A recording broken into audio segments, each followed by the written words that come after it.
Welcome back to the new world. It's your boy Jay, followed by my co-hosts and brothers, aka Bardo, CJ, aka Buffy. And if you're joining us for today's video, we're back with more basketball talk. First, starting off with the debatable question: what do you consider a playoff choker and a playoff dropper? Next, we'll discuss the Lakers' current run and if it can lead to a finals appearance. The Bucks and Giannis regarding his injury, the new WNBA CBA agreement, NBA expansion talks, continuous rise, and if the NBA should keep the 65 game threshold. But we'll also talk a bit about the craziness going on in Houston during spring break time. So stay tuned. But before me and the fellas discuss this and more basketball topics, make sure you hit that subscribe button, turn on those notifications, stay tuned for more content. And if you enjoyed the video, make sure to leave a like and drop any comments. Now, fellas, I know we discussed this off camera, but what do you guys deem a playoff choker or a dropper?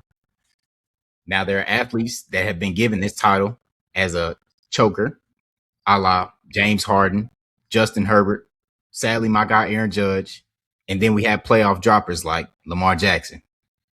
So, Caleb, I know we got into this. Is James Harden, in your eyes, a choker or a dropper? Well, before we get into that, can we give the people a little bit of background on how we had this, debate? What it really is stewing from is Patrick Beverley. He came out and stated that James Harden had a way better career than Dwayne Wade. He said he's a better player than him. He said it's not even close. And, they're both top 3 shooting guards. So I don't have a problem with, because Patrick Beverley, James Harden is his guy. Like, I know that there's a good argument for James Harden to be over Dwayne Wade, but Patrick Beverley, if you look at his takes on television, on his podcast, like, it's very, very difficult for him to be objective about James Harden. So I already knew where he was going with that. But when we started talking about the comparison between him and D Wade, we got on the topic of choker versus playoff dropper. And so that's kind of everybody, just some background on how we even got to this point, because people may think that we're just, coming out of nowhere with this, but it's really just stipulating from that top 3 shooting guard conversation. Yeah, the conversation to me kind of came a lot more prevalent when I was on social media and I saw a lot of people comparing, because Aaron Judge, he did his infamous flame out in the playoffs, and it's like, I don't know why anybody's surprised he's doing this. Thank you. This is who he is. Like, and it's not like in my example, which I brought up in the group chat, players who have had multiple good stretches, good games that nobody talks about, by the way. We just talk about the bad. But players that have had really good games and stretches for the most part and just like flame out towards the end. I feel like it's a big difference between them. I feel like guys like Aaron Judge, in my opinion, I would say this verbatim, he may be the worst playoff choker, like probably in major league sports. Like, I'm not even gonna lie. Like, Damn. yeah, that's what I'm getting at. Like, from like the standpoint of how great he is as a player, and then just it's not even the fact that he's dropping off. Like, it's rough, man. So like that's kind of the center point where I was bringing up. When we was talking about this in the group chat, and I was bringing up James Harden. I don't really view him more so as a playoff like choker. I would say like in elimination games he does flame out and like he does struggle a lot of times. And it's not even the fact that he's like struggling. It's like the fact that he like he'll shoot the ball like 9-10 times, and have a lot of turnovers. And that's kind of what we associate with like James Harden. And then it's really, really difficult to like kind of evaluate his play because his best stretch was against like greatest team of all time. And, he was taking those teams like 7-6 games. So it's really, really hard to evaluate him. For the most part, I will say he is a dropper because like if you look at his playoff numbers, it definitely does drop like efficiency. But when you look at most all-time great players, their numbers drop. Like, very rarely do players actually increase their, their playoff numbers from their regular season stints. Like you've seen that with like LeBron and like his stint with the Cavs, but usually that's because like these guys they'll coast during the regular season and then have most of their juice to come playoff time. But yeah, I would just label him more as like a dropper. I feel like there's a lot of evidence to say that he's had a lot of good games in the playoffs. Guys like Justin Herbert, we don't have any evidence of him actually playing great in the playoff game. Like we don't have any evidence of him playing great against a bad team, or even though like his teams they're usually around like the 6 or 7 seeds, so they're playing great teams in like the first round. Yeah, we just don't have evidence of it. So yeah, I would say like I would categorize like Aaron Judge definitely as like a choker, and like James Harden, he's a high level playoff dropper. Like he definitely does drop, and I'm not saying he doesn't choke and he doesn't have like accounts of choking in the playoffs because he has, but I feel like it's the difference between that we may not be like evaluating really. Um, I think my only pushback to that is I'm gonna hit the Aaron Judge point first. I think you're being a little too hard on Aaron Judge. Not saying that he's not a choker, but evaluating baseball is very differently because if you look at baseball, I mean, yeah, think about it like this. Essentially, in baseball, getting a 30 on a test is a Hall of Fame career. So guys are gonna have a plethora of situations. Now there are risers. There are definitely risers in baseball, and Aaron Judge is not that. But it's a lot more difficult in order to like really, I'd say, quantify choking in baseball because we know plenty of stands. It's a 162 game schedule. We know plenty of stances of guys having really bad breaks. Now with Aaron Judge, for the most part, I mean, he's probably maybe top 10, top 5, or whatever, greatest regular season player of all time. So his drop off is precipitous. But I will say that there's a big difference, in my opinion, between an Aaron Judge and James Harden because my biggest point that I was trying to make is if you look at James Harden's stats compared, like his regular season stats compared to his playoff stats, like I think for his career in the regular season, he's like 24 point per game scorer, and in postseason, 22 point per game. So that looks like dropping. But James Harden, that's why like context really is important because his choking comes when the series progresses over time. So really from game 5 on, those are where he has his biggest flame outs. Because my thing is that do we have any moment of James Harden like in those types of games, game 5 through game 7, where he has a good performance? No, more than likely we can expect for him to be awful. And a lot of it is not even attributed to him having bad shooting performances because in those series against Golden State, when the series went on, he had bad shooting performances. Like he had some games. I think in 2018, at Game 7, he had like 29 points, or like 29 shots. Like that's a bad shooting performance. And in my opinion, that's okay. That's understandable because it's the postseason. It's tough defense being played. You're playing against one of the greatest teams of all time. I understand that. But I think that you kind of gave him a little bit of a pass because of what he's done in his aging years, what we've seen recently. Because my biggest problem with that is even the fact that he's been playing terribly. It's the effort, man. It literally is the effort. Like when you have a game where you're single digits and you're also single digit in shot attempts, like James Harden can get any shot that he wants at any time. So especially when you look at a series and it's progressively, okay, he's shooting 20 times a game. He's, first 3, 4 games of the series, he's playing well. But once it gets to game 5, the shot attempts just go down. It's like I said, maybe it's not choking, but it's definitely quitting. And in my opinion, what James Harden is doing is way worse than what we've seen with, I don't know, like, can you guys give me another example of a basketball player that we can guarantee that as the series progresses, this guy is going to quit on the team? And it doesn't even, like, the series can be tied 2-2, or they can be up 3-1. Like, they could be in an advantageous situation where James Harden's team could win. Huh? You have a blowing 3-point lead, so I wouldn't bring up a 3-1.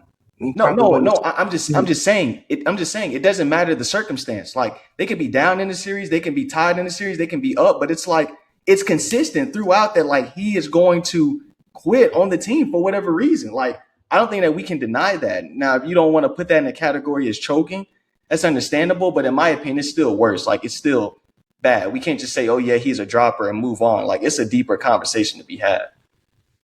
I would say it's different from the perspective of the fact that he is giving me great games, and Aaron Judge is giving me no great games, no memorable moments. So that's why I like definitely differentiate both of them. Aaron Judge, and I think kind of letting him off the loose because it's like I understand baseball is a different type of sport, but literally like if you're quantifying him against you know, um, other baseball players in history, Aaron Judge is like he's known for doing this. So that's why I think, I may be going too far when I'm saying he's like the worst, of all Yeah, time. But like, he's I think definitely, that's my only problem. I think you went a little too far with the worst, but well, he's he's definitely a one. choker. He's definitely a choker. That's facts. Well, he's one of the worst. So I mean, and it happens. I know, like playoff. There's a lot of times for teams to game plan against you. You go through a lot of cold spells, especially in baseball. So it's understandable. And then James, looking at James Harden, his career, and yeah, like in a lot of examples, like going like really what happens in like the second and third round. So it's like deeper on in the playoffs. He'll have those games where kind of gives up, and it really was evident. Like I remember in the series against the Celtics, when he played against the Celtics when he was on the 76ers, and like he had really great performances. Like game one, he stole game one. Joel Embiid didn't play. One of Yeah, the other games I can't remember. It was I think it was like game four. They stole that game because James Harden played good, and then there was another game down the line where he played good, but it was kind of like that performance, like that series was kind of inconsistent from him from the standpoint of like, okay, yeah, you're having 40-point games. Then you also give me like, 13-point games, 10-point games. So it kind of like, he doesn't really have like, James Harden's a weird guy. He doesn't really have like mediocre games. You know what I mean? Like games where you score like 25 and like, you shoot bad. Like, those type of games that people respect, down the line. It's just a lot of like, okay, you'll see elite performances and then a lot of times you'll see like very, very bad performances. And I think that's where the playoff choker, label gets, dragged to him because those really bad performances happen in the back end, like, towards elimination games. yeah. You already answered what I was going to ask you because my only question was going to be like, do you see a pattern with his bad performances correlating with elimination games, like games later on in the series? But you pretty much answered that, so I'm I good. will say with the play style that he has, that he plays with, it definitely, 'cause we seen Luca, he fatigues out, a lot of times. So with the play style that he definitely has, like, and just looking back at a couple of his series, like probably from when he got to Houston, like he's literally like the major. I'm not gonna count the Brooklyn stick because he was like injured for that one year, but he's like the major ball creator, ball handler. And when you play a lot of times, like defenses have like realized this in the playoffs. Like if you try to speed him up over the course of a playoff series, when he's the only ball handler on the team, then he's going to fatigue out. He's going to try to quote unquote give up. So I do think that's like another aspect of it because like I think last season was it last season? Yeah, I think it was last season. We saw that happen with the Clippers. It's a long series, keeps on dragging, and then he gives one of his elimination game stinkers. So I do think that's like a aspect of it. Like his teams, they never really had great ball handlers outside of him, like any people to kind of create offense. And I think that's where people kind of look at it from the standpoint of like, dude, we're looking at you to create. You feel me? But I feel like it's just like I don't know, man. In my opinion, I don't really take like star players like 35 and up playoff like series is like that crazy. Like I'm not looking at LeBron James' legacy or like KD's legacy like post 35 million like hey, this guy's a choker like that. Like that's not how I kind of evaluate it, even if they have a bad series. But James Harden is kind of different because he's not on the level of those guys. Like James Harden is like he's definitely like a tier or two below those guys, and he's known for doing this. So, but like I don't get surprised when James Harden has a bad game. Like I don't get surprised at all. Like when the playoffs come up this season, you said what? Counting on it. Like after game five, after game five on, I'm not expecting him to play good. If the I mean, series is he's also tied, streaky though. He's also a very streaky scorer and he streaky is a streak scorer. scorer. But if the series is tied 2-2, I'm like almost expecting him to play bad, and I think that's like kind of been the media coverage too. It's like we already know what the outcome is gonna be. That's why like when he got traded to Cleveland, I was like, dog, we already unless they gonna sweep through the playoffs. Like if they gonna sweep through the playoffs and have gentlemen sweeps, then I mean, Well, the road is gonna be open for them. The road is gonna be open for them because the East is like yeah, they're not as top heavy. Kay Cunningham just had prayers for him, but he just collapses alone. And you got the Knicks. Knicks are the third seed, but I mean I don't think they're playing really great ball. And then nah, looking at these other teams, so Celtics are really good. So the East isn't as good as it was like a couple seasons down the line where it was just like every year it was like the Celtics, the Bucks, and the Heat. Like those teams were dominating like for like a span of like 3 or 4 years. Now it really isn't like that. Last year we had the Pacers. So it's definitely a little more open for that. I mean, I definitely wouldn't count on it as much. And I think the situation that he does have now is like better because he has Donovan Mitchell there. So it's like it's really no excuse for like creation, ball handling. Like you have another guy to kind of help you out, game. And yeah, so I mean, like I think we all would agree on the pod. Like they probably would have won that series in 2018 if CP didn't get hurt because it's another ball handler that they have on the team. So, but it's hypotheticals. Nobody cares about hypotheticals, but it's just kind of something to evaluate. But I mean, let's keep it a beam, bro. They were up 3-2, and it's not like a standpoint of like, he quit and then they just like kind of lost series. Like, dude, they were close even in Game 7, and that 2019. I got to bring up 2019. Had your opportunity. KD goes out with injury. Get the shit done. We're not talking about 20. We're talking about his MVP season. We're talking about that's cool. It's probably not his best season, but we're talking about the golden opportunity. You got a 15-year career, and we're talking about one fucking season. What? Like you got a 15+ year career, and y'all out here talking about one season. See, I see what I'm talking about. Like I brought up a conversation. We're changing the conversation, oh. So it's like okay. Next topic. Hey man, I'm not gonna be long-winded, but in my opinion, James Harden to me is a choker because I'm also in agreement with Bardo. Like the effort situation for me, it's a big deal. Like especially when you're giving me great numbers in the regular season, like towards really like Brooklyn on. James Harden has become more of a playmaker, so he's giving you like 20 and maybe 9 or 10. And this season, I think he's averaging like 25 and 10. So like, if you go into this postseason, I'm going to expect, I need some good games because I get it. You're older. I get it. You're older, but like, 36, bro. Like, I mean, I get it. You're 36, but when LeBron James really fooled y'all niggas into thinking that 36 niggas is going to perform in the playoffs. Like, you want to be, if you want to be paid, you can't be paid. Like, we've seen what happened to these niggas. Like I understand it. I know they're gonna break down at some point because they're older, but like when you're putting up these greater stats and you're expecting you want big boy money still, as if you're still in your prime. I need some results in the postseason too, not just the regular season. Like I get it, you're getting us there, but I'm gonna need you to help us out in some game. Y'all don't understand. You look at last year's game. You look at last year's game, Game 7 in against Denver. Norman Powell, he flamed out. Kawhi Leonard was like the only person making shots.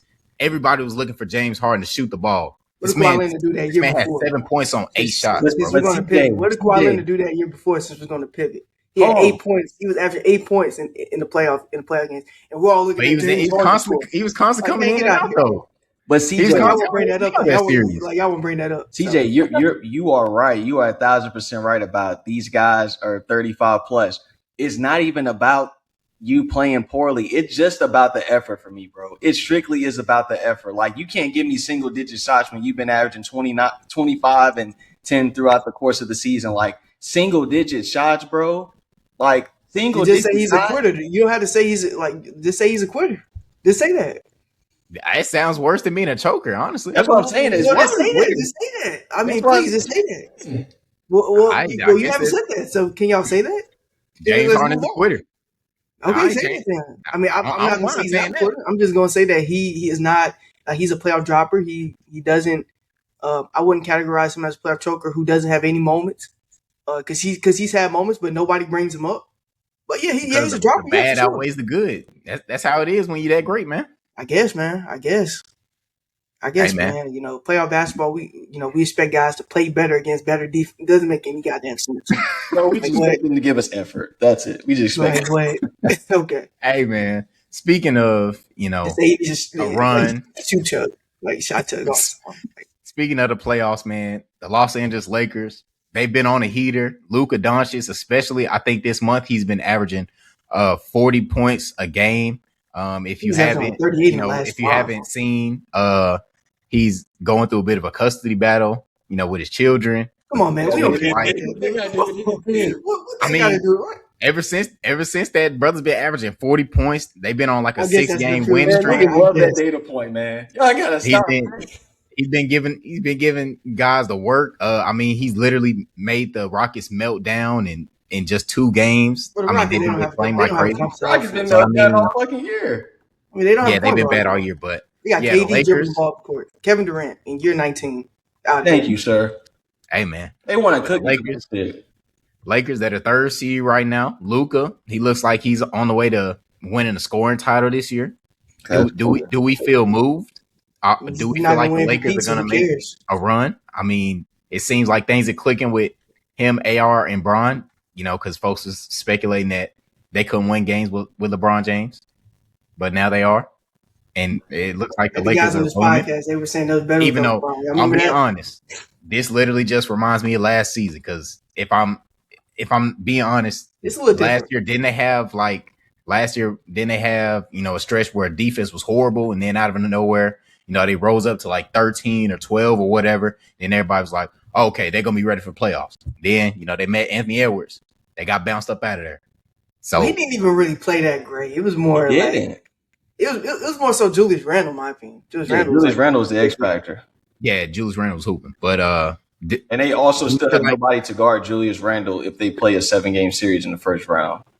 these Lakers are legit? DeAndre Ayton, he said he's realized that he's not the guy. He's yeah, realized that he's not the and I guy. was going to So start off with that because I think that's the most revelatory thing. We can talk about Luka Doncic scoring 40, 38 points, like like that's what we expect of Luka. I know it's a high standard, but it's like, is anybody really surprised? I think the big thing has been like DeAndre Ayton kind of taking in like this role that he's not him. He was first overall pick. Has basically, ever since, in my opinion, like if I can pinpoint like the change in his career, because his career was going really good, and I kind of think he's still like a Chris Paul merchant, but ever since that 2022 game where man, I'm forgetting the coach at the time. What was his name? Monty Williams. Monty Williams. Yeah, Monty Williams. Monty Williams basically, they basically was yelling at each other in the locker room, basically saying, "You quit on us."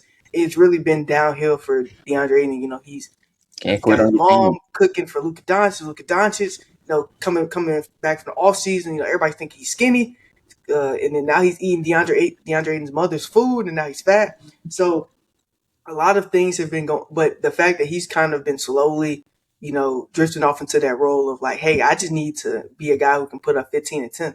That's really it, bro. And then give some effort on defense and try to rebound the ball. I think that's revelatory. Now, has he still been doing that great and effectively? No, but I feel like it's some improvement.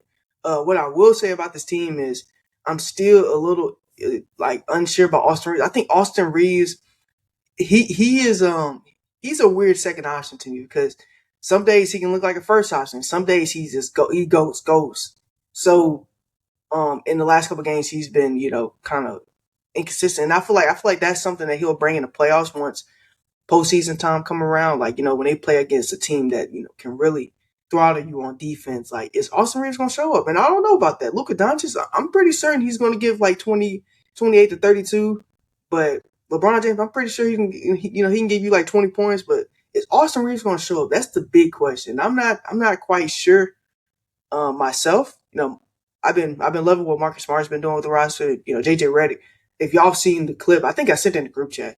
But there's a clip of Ime Udoka. He was so they're losing by like 10 or whatever, and it's like 10 seconds left, and he's basically yelling at JJ Redick to put Bronny in the game.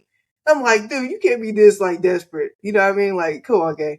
Ime Udoka's a hilarious player. But overall, man, they've been playing really good. I do kind of see a little difference this team than last team. Last team, everybody knew their defense was overrated. And, I kind of got to stand on the podcast because, I've been saying Luka Doncic is one of the worst defenders.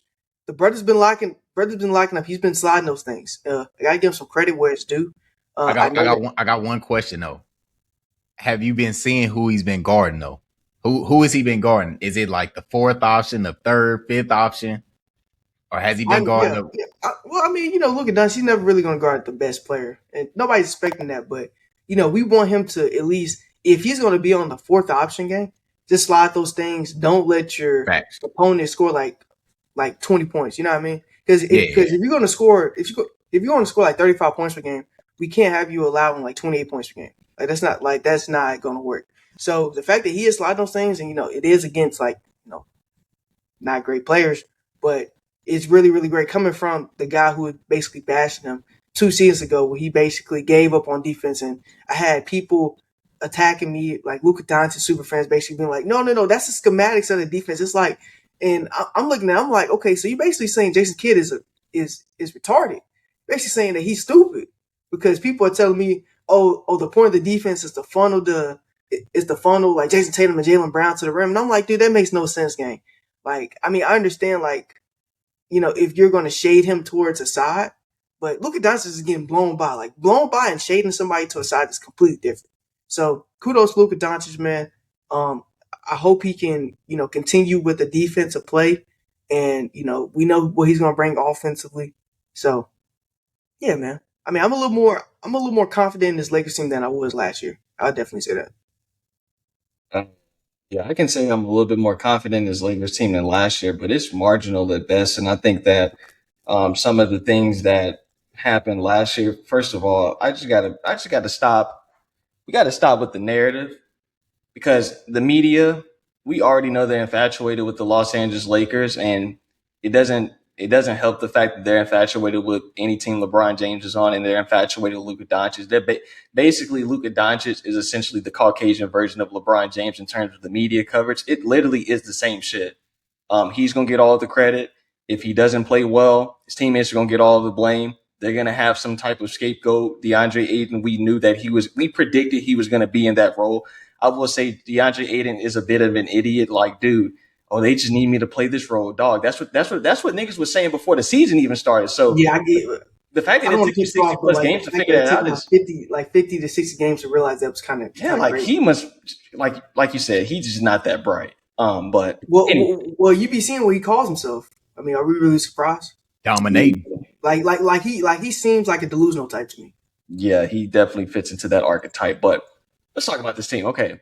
The Austin Reeves angle is very, very important in my opinion. Honestly, I'm going to say this.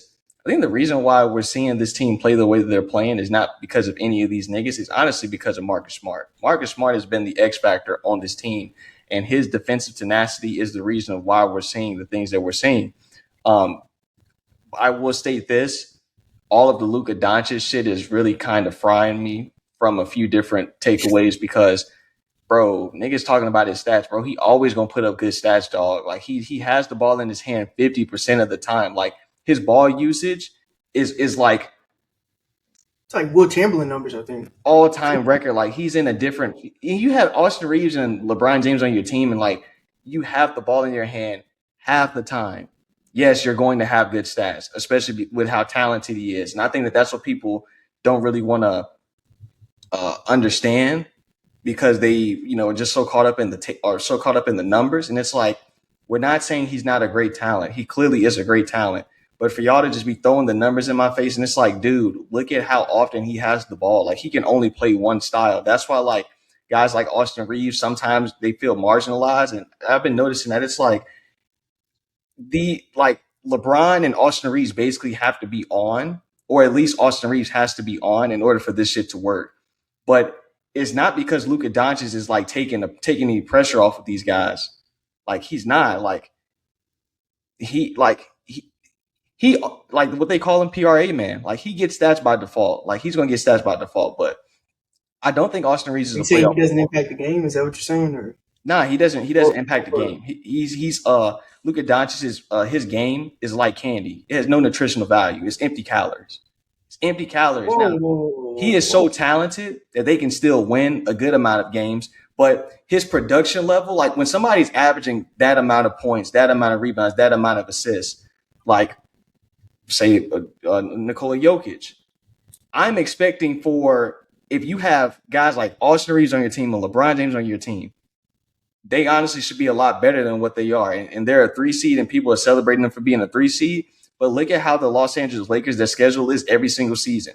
Every single season, they try to kind of, at the beginning of the season, they try to, soften the schedule a little bit so that they can get off to a good start. And then around that December to January, February timeframe, that's where they have to give them the good competition because you have to play good competition in the NBA. And they go on these road trips where it's like 5, 6, 7 game East Coast trip and they end up fucking not playing well at all. And niggas are saying, oh, this is not a championship contending team, but we get to March and the schedule is soft again.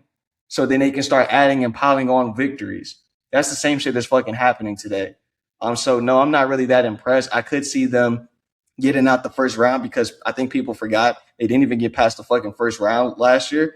People for all of the hullabaloo about this team not being good last year. Damn sure everybody had them picked and favored over the Minnesota Timberwolves to win. So everybody had them picked to win that series, and do you think? Well, I want to ask you this. Feel bad for interrupting, but do you think it's more so matchup based? Like, they get the right matchup in the first round, or if they potentially face like a team.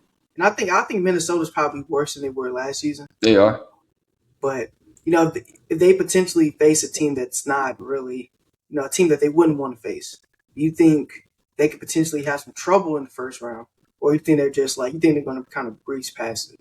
Yeah, I think that that's like the main point is that some of the conversation that's circulating is about them being a contender, and I'm like, I don't see that. I think it's strictly off of matchups. They get the wrong matchup, they could be a first round exit. In my opinion, I don't look at contenders like that. Contenders, we're not really worried about what they do in the first round. They're going to get through the first round. Like, I'm not worried about the Spurs. Honestly, I'm not worried about OKC. In my opinion, those are like the clear-cut contenders. Everybody from that standpoint, they could make it to the Western Conference Finals. They could make it to the finals, but everything would have to essentially be perfect. And that means that it's about matchups. So that's kind of how I feel about the Lakers. Could they get to the Western Conference Finals? Absolutely. But I wouldn't call them a contender, because calling them a contender would mean that matchups don't really matter unless they're facing another contender. And I don't think that that's the case. I think that they could beat anybody, excluding those two teams I named, and they can get beat by anybody. Well, speaking of those, matchups, it's looking like as of now, they're possibly either going to have to face Denver in the first round or Phoenix, and they're 0-3 against Phoenix. So do y'all like those matchups? Do y'all feel confident? LA's 0-3 against Phoenix? Yeah. Phoenix is a weird team in my opinion, because I think Phoenix, they have Phoenix is an odd team. Like, playoff wise, I don't know if I would still trust my Phoenix is scary, but they don't have like talent scary. You know what I mean? Like, but the thing that they do have is they have athleticism, and they have like that's the Lakers' Achilles heel. They have a lot of role players too, and a defensive anchor, Big Dylan Brooks. Yeah. Like I don't know if y'all seen like Wemby's numbers against Phoenix are like god awful. I think he's averaging like 13 points. Like, he's shooting like 37% from the field, like 27% from three. Like, Wemby is bad. So Phoenix, I do think they can, like, I don't know. It could be a long series. Game plan. It'll be a long series, but I would still probably favor LA, because they got the star power advantage. Like, Phoenix, the only really great star player is Devin Booker still. So yeah. Well, let's go ahead and shift over from the West and move on to the East. Giannis Antetokounmpo, once again, we're talking about him in the Bucks. In his last recent game that he's played, he went down with an injury, and it came out to be a hyperextension to his knee once again. And, there were reports coming out that the Bucks were trying to shut him down for the rest of the season. And if I'm not mistaken, it's about 13, 14 games left in the season. And Giannis shut those down. He was like, nah, man, I'm still trying to play, still trying to get us in the play-in. And, there's been some conversations about, if Giannis should still be playing. I know I'm kind of an advocate for him just like sitting out, because the brother's been stacking up knee injuries left and right. So I just don't have any belief in this Bucks team for this season. I think it's over with. I don't even know if the energy in the locker room is still there, especially with the whole Giannis getting traded situation throughout this entire season. And, Doc Rivers is your head coach. Like, it's just a lot of bad this season. I'm not really confident in it. I think it's kind of pointless for Giannis to come back. I'm just done with the Bucks, man. I'm tired of talking about this team. It's always something with them, whether it's Giannis wanting to leave, but then it's not him saying that he wants to leave, and it's Brian Windhorst saying that he wants to leave. I'm just tired of hearing it, man. I'm tired of hearing it. Bro, y'all listening to Brian fucking went like, dog, I can't take anything that these ESPN personalities say seriously. They just fucking talking to talk. Well, he said the Giannis sweepstakes is supposed to go up next season. That's what they said. But That's what everybody said. As soon as the summer comes around, apparently Giannis is finna be. Everybody's looking, to grab at him after the draft. Allegedly, So we going on year 3 or 4 of this shit. Okay, I'm about to go ahead and settle this down really quick. I don't really care, honestly. I mean, if Giannis were to get traded, cool. If he wasn't to get traded, cool. I'm not one of those guys that are like, oh man, Giannis, we need to see Giannis leave. I really don't give a shit, honestly, bro. And my biggest reason of saying that is because I'm tired. I'm really, really tired of seeing the KG comps. Stop fucking comparing Giannis to KG. KG was on a team where he was doing everything in his power to win a championship, and they could not win a championship. Giannis already won. He won a championship, and then he became emboldened and entitled and started making demands. He wanted Dame. He wanted to come up off of Drew Holiday and Chris Middleton and these guys. He asked to come up off of those guys. He asked everything that he wanted, the organization gave him. He wanted Adrian Griffin fired. He wanted the coach fired. He wouldn't even allow him to get a full season to get Doc Rivers. They gave him everything, and he already won. I'm not feeling sorry for Giannis, bro. I can't do it. Like, if he gets traded, that's great. If he doesn't, that's great as well. I don't really care. Like, they trying to make this nigga seem like, he ain't never won nothing. It's like, yeah, he already won it. I mean, I ain't even trying to take the championship away from him because he won that championship. But if niggas want to talk about details, we can talk about them details and what actually happened in that season. But I'm gonna let that ride because he won. But stop with the whole sympathy shit, dog. Nobody's feeling fucking sorry for Giannis. I can't do it. And honestly, what it is the media projecting how they feel about small market teams once again. Because if Giannis was in LA and had won a championship, nobody'd be fucking talking about this shit, bro. This shit would be for the birds, man. I don't even want to talk about that shit, man. Giannis sweepstakes, niggas finna get caught up in all of that, and I'll just make a bet that nigga still don't get traded. Then what? Y'all gonna keep talking about this shit until the nigga's 40 years old. Well, what team will have enough to you would definitely have to involve a third team in the trading. This is my takeaway. If Giannis does get traded, it's not going to be to a big market team. It's not going to be to the Knicks. It's not going to be to the Lakers. It's not going to be to the Heat. So all of those teams that people want him to go to, he's not going to one of those teams. They don't have the assets. They literally don't have the assets. They're going to have to incorporate other teams.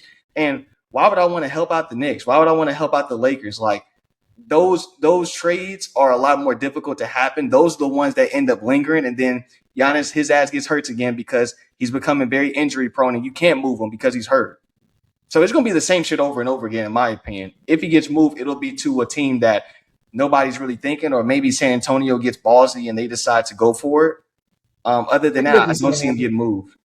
Yeah, I can definitely see. They might trade Castle like Buffy been alluding to, getting off of Castle and Dylan Harper. Well, what I would do if I was them, I'll probably wait until this season, see the ceiling of what you can get, because I feel like they might lose in the second round. But, if you might lose in the second round, then you can probably move off of Castle and Harper. And I know a lot of people in the comments will probably be like, yo, that's kind of crazy. Like, you just draft these guys. But, if you have opportunity to get Giannis Antetokounmpo, like, still kind of in his prime, I know he's kind of probably towards the back end of it, but still in his prime, that's definitely a win-win. And I definitely can see them pulling off that deal more than anybody else in the league. Perhaps. Maybe like you want to bring up like OKC, but if I'm OKC and like OKC, like probably the favorites to still win this championship going into like the postseason, like I'm probably cool off Giannis. You know what I mean? Because I feel like OKC's formula is definitely working for them. Like the whole we're gonna sell high on players to get good draft picks, while everybody else doesn't understand the value of like good draft picks. We're gonna develop players. Thank you, Daryl Morey, for getting that steal. We're going to like develop players actually instead of what NBA teams usually do is if you draft a guy and you can't develop him, you're going to move him out. OKC actually, I don't know what their development team is looking like, but they actually can develop younger guys. And I think it's because of their winning culture and the fact that most of their guys are young, so it's really easy to kind of integrate those guys in the culture. But overall, yeah, I mean, I'm kind of on the same boat as you. I think this Giannis or deal thing, I think that's nothing's going to come of it. I think Giannis is still probably going to stay on his roster, and I think Giannis is still trying to make the media seem like he's the nice guy. And I feel like it's two paths. Like either, and I'm not saying he goes down like Kevin Durant Kevin Durant path or like you're the villain. But you know, you either go down a path similar to that, or you're just on the same team forever. Yeah. And if you're on the same team forever, you're gonna have to get used to some mediocrity. Like there's probably gonna be some seasons if Giannis still stays on this roster where the Milwaukee Bucks are like floating around probably the play-in spot, and you're not a competent team. You're not getting a high draft pick. You're not Los Angeles Lakers or New York Knicks where you're going to get a high level free agent. So yeah, I mean, it definitely seems like Giannis is more comfortable with that, but he's still trying to, I guess, trying to win, but it's like, dog, that's not going to happen, bro. And I definitely do think, and I've been on the record saying this, I think for around like 2 years, the ordeal that happened, what was it, 2 years ago, where they were like 30-13, and you got Adrian Griffin fired. I think that was kind of the nail in the coffin, or Thank that you. was kind of like the turning point of the franchise, where it's like, dog, like I'm not saying they were the number one seed. I think they were top three though. They were definitely top. Yeah, they three. were third seed. Yeah, they were third seed. It's like, dog, y'all are winning, and there was moments I remember in like the opening night game or one of the earlier games where Adrian Griffin he was trying to sub out Giannis, and Giannis wasn't listening. There was moments where you can definitely see like they didn't have a great relationship, but it's like, dog, it was a winning formula for sure, and Giannis kind of ruined that, and then they basically kind of wasted the end of that season, and losing a lot of those other guys. So I do think Giannis Antetokounmpo has I was gonna say take it on your chest, but pause. But dude, wear it, bro. Like this is your franchise game, and your franchise is gonna be mediocre. You have to live with that, bro, or just choose another team.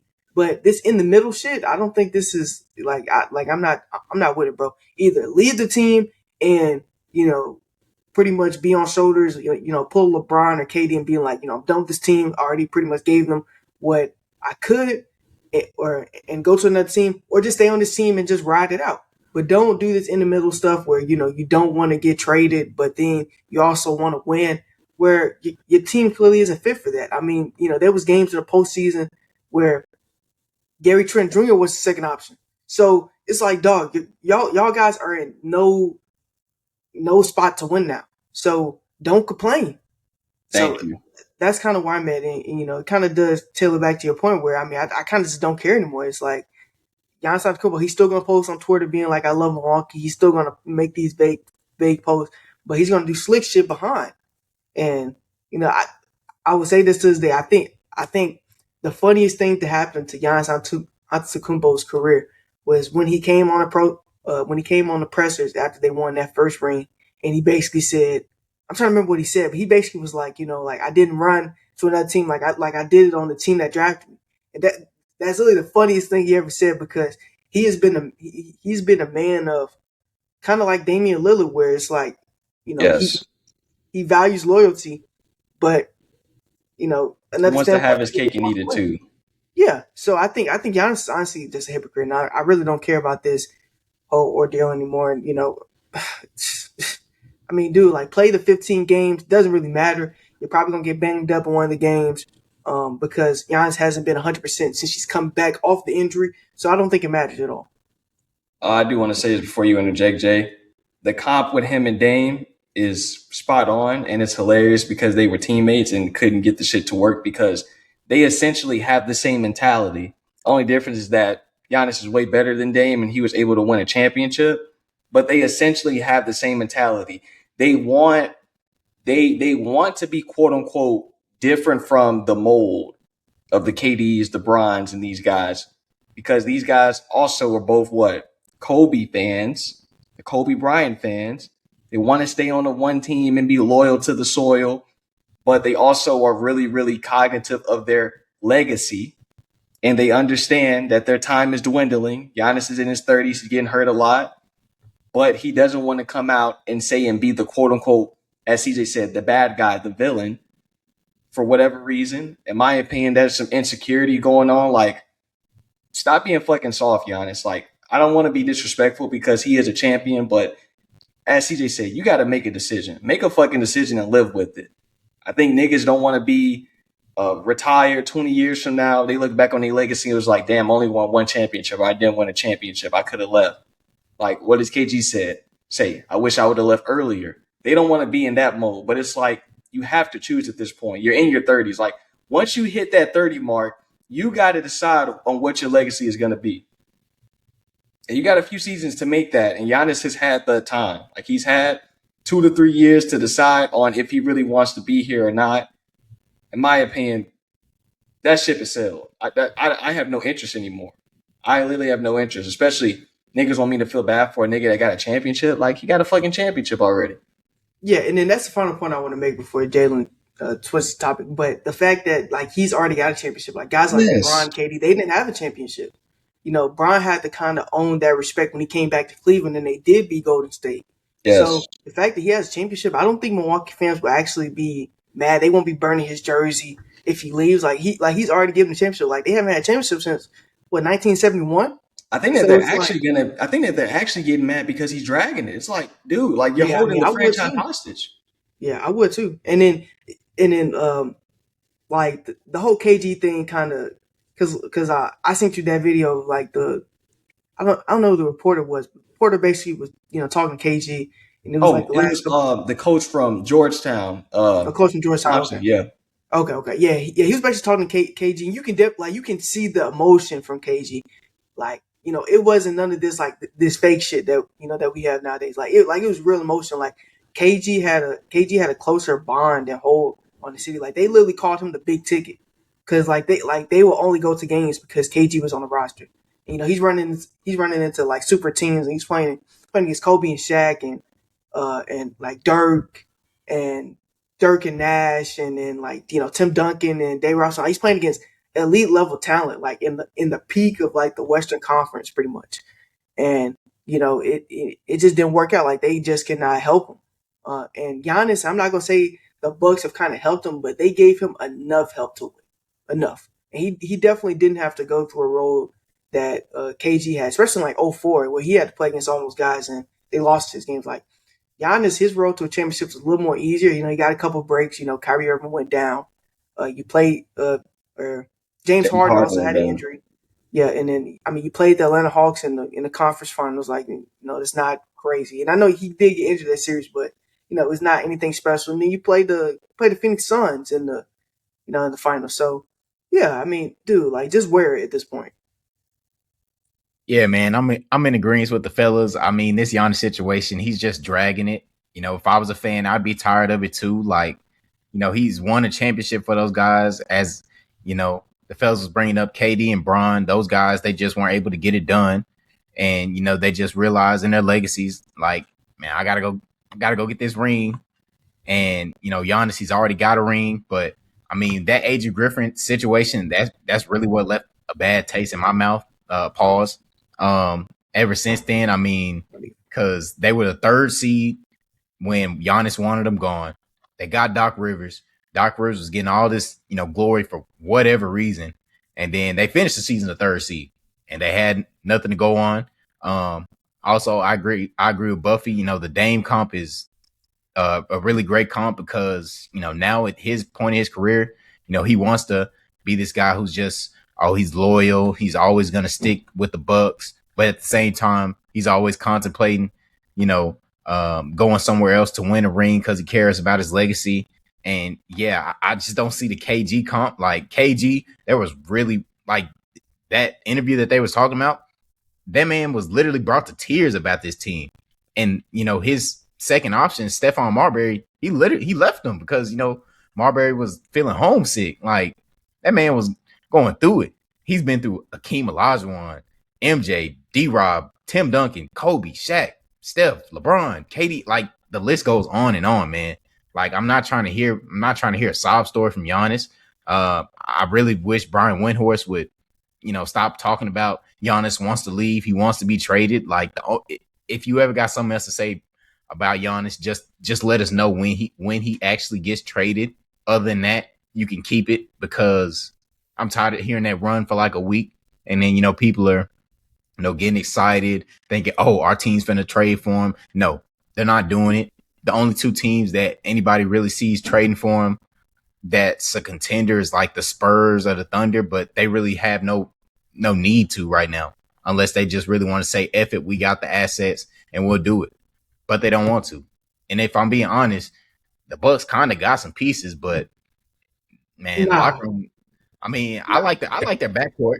And Brian Giannis can't Rollins. stay healthy. Why ain't that nobody talking about that? Like, Yeah, Giannis can't even stay healthy anymore. yeah, he hasn't played a Yeah. healthy That backcourt's nice. postseason in a minute. Like the last couple of postseasons with Dame, Giannis was hurt in majority of those games, but nobody wants to get talk hurt about every it. first round. Like every first round, he had like clockwork. Yeah, man. Hey, but nobody wants to talk about it, man. But let's go and move on to the next topic. This is, something new. The WNBA and collective bargaining agreement. They settle. And here are some of the details on the agreement. There's a new salary cap starting at $7 million, which went up $1.5 million. There's an average revenue share of nearly 20,000. I said 20,000, 20% across the deal.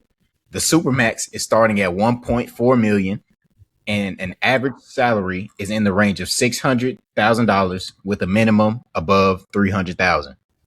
Now, we've seen the WNBA players. They've been, very advocate about the new CBA. It's really been going on since like October.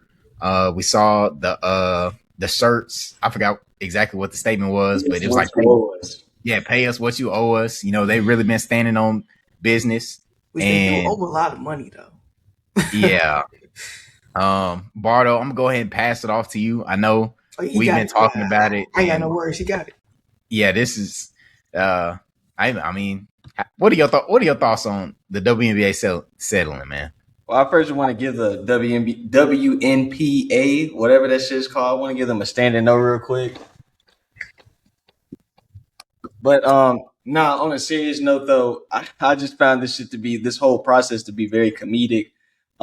Especially from the standpoint of like how it's so funny, man. I'm just gonna be 100% honest, and this shit get clipped. I don't really care about what y'all say in the comments. Yeah, you getting canceled, man. I just got to be objective. But these women are hilarious because it's so funny how their starting point, and they don't really understand business at all from a negotiating perspective. They were trying to get 40+% of revenue, like revenue share, that percentage.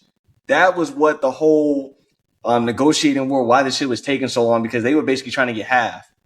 Now they went down to sub 20 and they're beating on their chest, talking about how they stood on business. I'm like, y'all are dumb as shit. And I think the biggest thing is that they really viewed this shit as a win because they're so caught up in the fact, this is what I think. I think that the WNBA players, they were fixated on, we need to get to that million threshold. We want to be millionaires. I don't know if you guys saw a few of the clips. Some of the sisters, they were out saying, oh yeah, we finally get to be first generation millionaires. I'm like, bro, y'all are getting so wrapped up into that you don't even understand the reason why you guys were getting so much pushback is because this is a short win. This is essentially winning a battle, but losing the war. And the reason why I state that is because everything is riding on the shoulders of Caitlin Clark, and then to a lesser degree, people like the Angel Reeses of the world and the Paige Buckers of the world, but really Caitlin Clark. As I told the fellas, I've been telling them this all last season. If the young lady gets hurt, it's over. It's literally over. Like this league, this momentum is over. And the fact that so many women are like, oh, this was long, well deserved, like long overdue. And I'm like, no, it wasn't. No, it was like you guys have a piss poor product. You guys have an inferior product that nobody was intrigued to watch. Nobody wants to watch these over masculine females,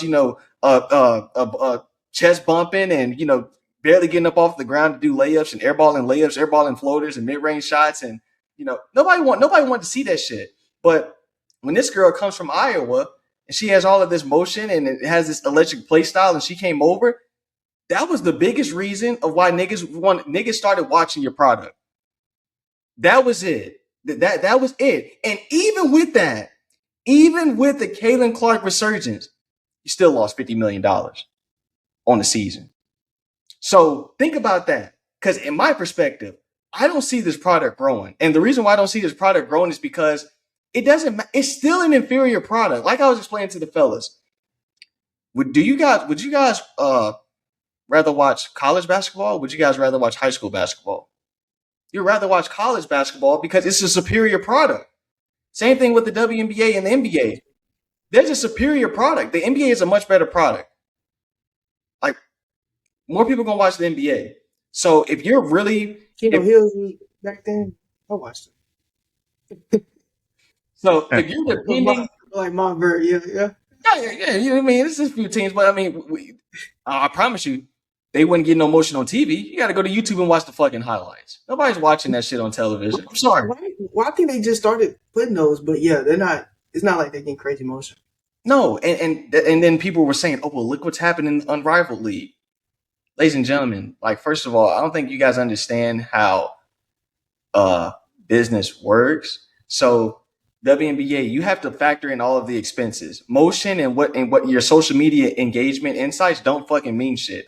If everybody's trying to get the chart like the private flights, everybody trying to get private flights. We're expanding teams. We have all these women now that want to get increases in their salaries. They want the revenue before the expenses even hit because that's what revenue share is about. Revenue share is about we want to touch the money before you factor in the expenses.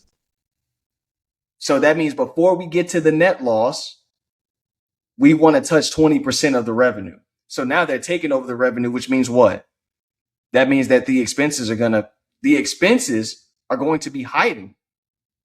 Another thing is that for all of this quote unquote motion, like this is a private organization, a private company. So we don't even know what the financials look like. But from my takeaway of what I've been able to observe and what all the reports are out, I don't really think that this is a win. I think temporarily it's a win, but people are forgetting what the asking price was. They were asking for practically half of the revenue share. Now they had to settle for sub 20% and get a little bit more realistic.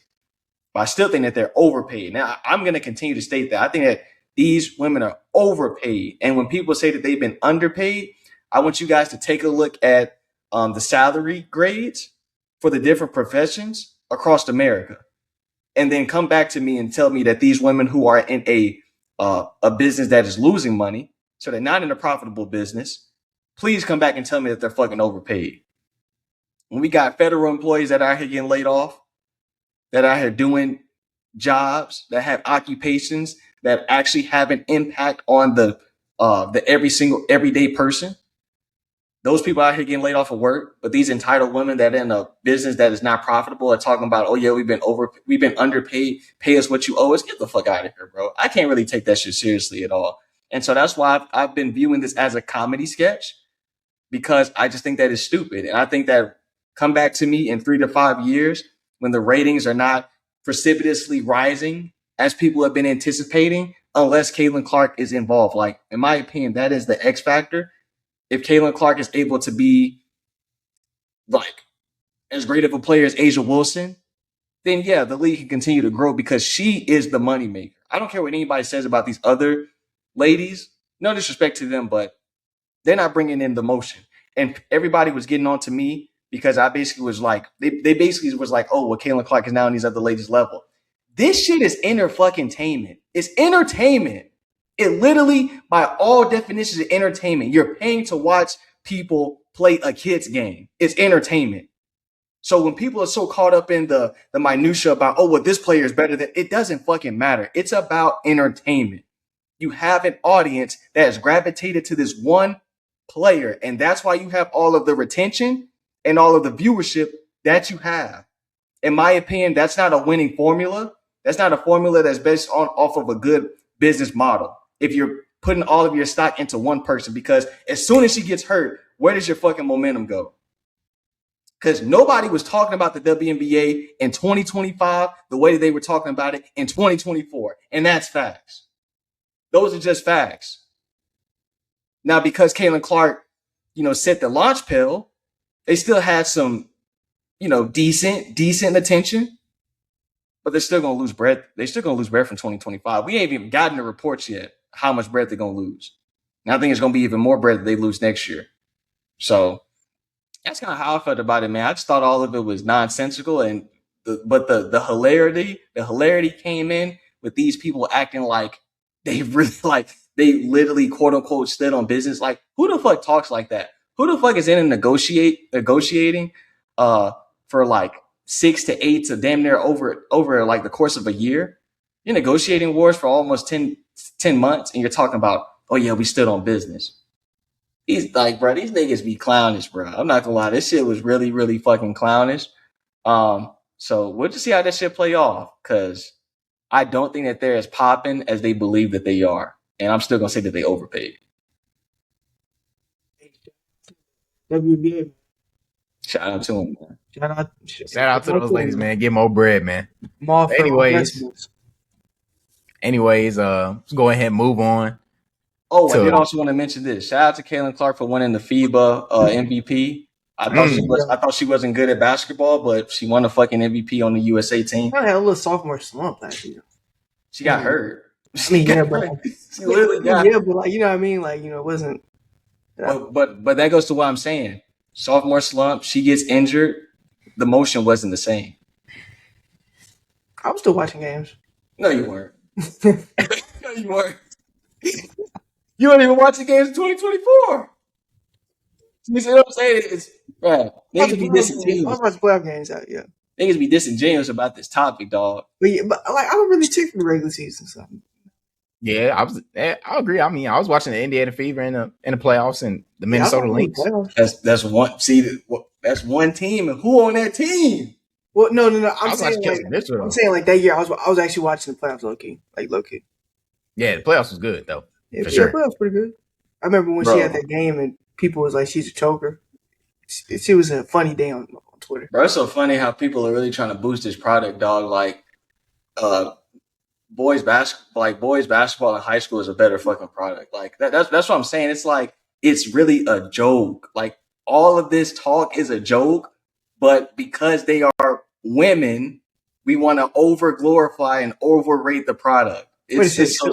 Wait, I got a question. So you think your high school basketball team could beat a WNBA team? Yes. Absolutely. Dog. Absolutely. Come on now. absolutely. I'm standing on that. Majority Mount Burger teams. Have you not seen some Hills, players? Oak Hill. No, I'm trying to educate the viewers until our basketball, how basketball teams just move. But yeah, I feel you. Bro, have you not seen some of these WNBA players training with high school players and getting rocked, like getting dominated? Like they going against streamers getting their shit rocked. Well, I got an interesting question. Like, how is like the landscape in tennis? Because female tennis, I like people actually kind of watch that product, and it's not as talented as this might be the clip that go viral. It's because the tennis players, the female tennis players, are feminine. It's because they're feminine. They're feminine. The people that watch sports are predominantly men. Those are facts. In women's basketball, it's emasculated. It's overly masculine. You got a bunch of women that are trying to be men. Those are facts. The reason why female tennis works, it's a singular sport, and the ladies, for the most part, are feminine. Those are the facts. Those are the facts. So when we see and then also, there just is a certain mantra, edge that these ladies have in women's basketball where they're so delusional they think they can actually compete with the men. Like, I've seen the Asia Wilsons that think that she could fucking beat Josh Hart one-on-one. Like, it's ridiculous. Yeah. Serena Williams, the greatest female tennis player of all time, stated that she wouldn't even beat the 200 best men player in tennis. She stated that. And some people want to put her in arguments of the greatest athlete of all time. And she's like, no, we can't beat the men. You remember I'm trying to remember who the NBA analyst said she played but one of the NBA analysts, he was talking to Caitlin Clark. Oh, they said she played Peyton Pritchard. Yeah, Peyton Pritchard, and she kind of took offense. And I'm like, Peyton Pritchard's a nice player, man. Yeah, Peyton Pritchard, but it's the arrogance, and that's the person that I'm saying is the face of the league. But it's the arrogance. They've been made to believe that they can actually compete with the men. And my thing is that you can't. And because you think that you can, you're expecting money that you don't deserve. And that's really my like really my issue with this product. It's not even the fact that they're women; it's the fact that of how delusional they fucking are. We Silver. He had that 3-point contest that they had, so that kind of exacerbated conversations. You know what I mean? Like it was And like that was Sabrina really Ionescu versus Steph Curry. that was really just Adam Silver trying to keep this whack ass league afloat because I mean they have ownership, like they own the WNBA.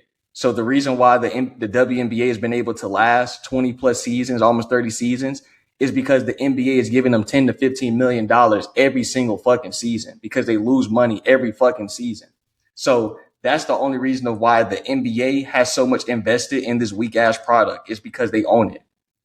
That literally is it. That's the only reason why we're seeing it. And for all the people to say, oh, well, WNBA has only been around 20 years, it's still growing. I'm like, bro, do people not realize that like when the WNBA first like started, they were on NBC. Like that was in the 90s. That's when NBA was on NBC. They were on NBC as well and ABC. Like they were on the big sports channels.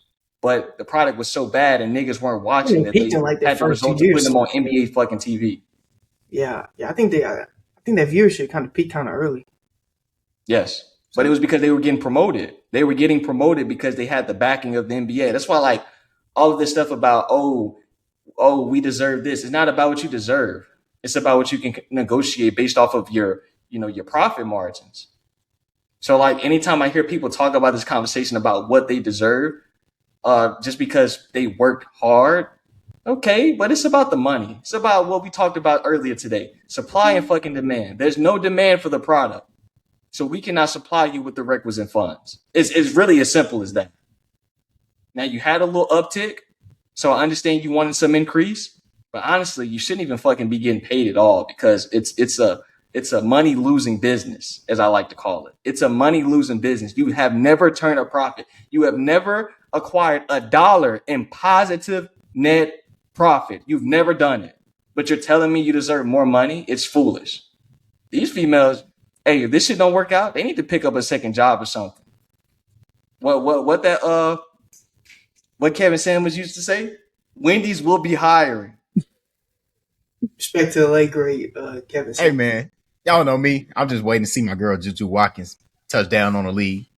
But anyways, man, let's go ahead and move in to the NBA once again. He's so caught up. Expansion talks have been brewing. The TV screen. Expansion talks have been brewing. A vote will be held between the Board of Governors March 24th and the 25th on the exploration of adding expansion teams to both Las Vegas and Seattle. With the two franchises would be targeted for the 2028-2029 season.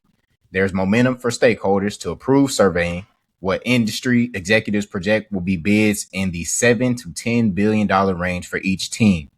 The NBA's current expansion draft rules are, as stated, expansion teams will get to steal unprotected players from teams. Teams can protect 8 of their players. Teams can't protect players on expiring contracts or restricted free agents.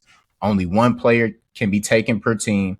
Contracts transfer as they are, and expansion teams get good NBA draft chances at the number 1 overall pick. As well as there's also been information brewing that both the Memphis Grizzlies and Minnesota Timberwolves would be the 2 teams that would have to be shifted from the Western Conference to the Eastern Conference due to both Las Vegas and Seattle both being on the West Coast. Fellas, how do we feel about, expansion going on? Do we really feel like both Las Vegas and Seattle will get teams in the 2028 season? As of now, they are currently projected. They have a 75% chance of that vote being in favor of both, a Seattle and Las Vegas team. What was that? The betting market? Are you guys excited? Say it again. What was that? The betting markets, the 75%? Yeah, the betting markets has it at 75%. Man, that's Kalashi, man. That might happen. Man, I like it. You know me. Y'all know me on the pod, ladies and gentlemen. Y'all know I'm a Grizzlies fans. So if we go into the East, that's cool with me. Less competition. Y'all have heard the infamous quote by Ja. We fine in the West. I would like to. We're gonna go ahead and cut that out, man. We ain't fine in the West no more. It's over with. But the East, we're gonna be fine in the East for sure. I want to get to this before Giannis Malachi makes his point. I would like to say I would like those Jason Tatum and Anthony Edwards battles in the playoffs. Ooh, That would be kind of nice. So I feel like those players they're burgeoning. They're like top 10, top 5 players in the league. You know, they go in the playoffs, man. That might be some heat. I think the East Conference kind of missing that like rivalry. Like the West, you know, they got like Jokic versus Shea. You know, the East Conference they don't really got that, man. Like ever since like the Tatums and Browns and Giannis's and Jimmy Butler's, like ever since like, you know, those 3 teams kind of fell down in the wasteland, man. Like we haven't really had a great rivalry, like really in the East. I mean, if you want to say like the Knicks and Celtics, like you can say that, but I wouldn't call that really a great rivalry. Or the Pacers and Knicks. But yeah. Yeah, I had a little fun with the previous topic, so I get serious. But so the whole thing about expansion, it's kind of funny that like people think it's going to be either the Grizzlies or the Timberwolves that move to the East, or Seattle or Vegas. I'm like, I don't think people can add and subtract. If you add one team to the NBA, that means we have 31 teams and we have 15, 16, and it's not even. So either they're going to dismantle a team if they're only adding one, or they have to add two. So I think that it's either Seattle and Vegas or neither. And I think that it's a great likelihood that we'll get both. Meaning, if you get both, Seattle is up there in Washington on the Northwest. Las Vegas is in Nevada, that's on the West Coast. They're both going to be in the West, which means that Minnesota and Memphis will have to get moved to the East. Those are just the facts. Now, I think that it's just as simple as that. And I think that, I thought something that was interesting is that LeBron and his group, they decided to pull out of the bidding for the Vegas team. I told y'all the niggas not actually billionaires. LeBroke. I tried to tell y'all niggas, like, just because somebody, but I mean, a lot of niggas be counting pockets. It seems like every 2 years they're like, oh man, LeBron has reached $1 billion. Dog, just because your net worth is $1 billion doesn't mean you're a billionaire. Try to explain that to me. I tried to explain it to you guys. Jay had asked me offline who did I think was like a billionaire in this athlete celebrity space, and I was like, maybe Jordan, maybe Floyd, maybe. I'm not sure. I think that Jordan would probably be the only one.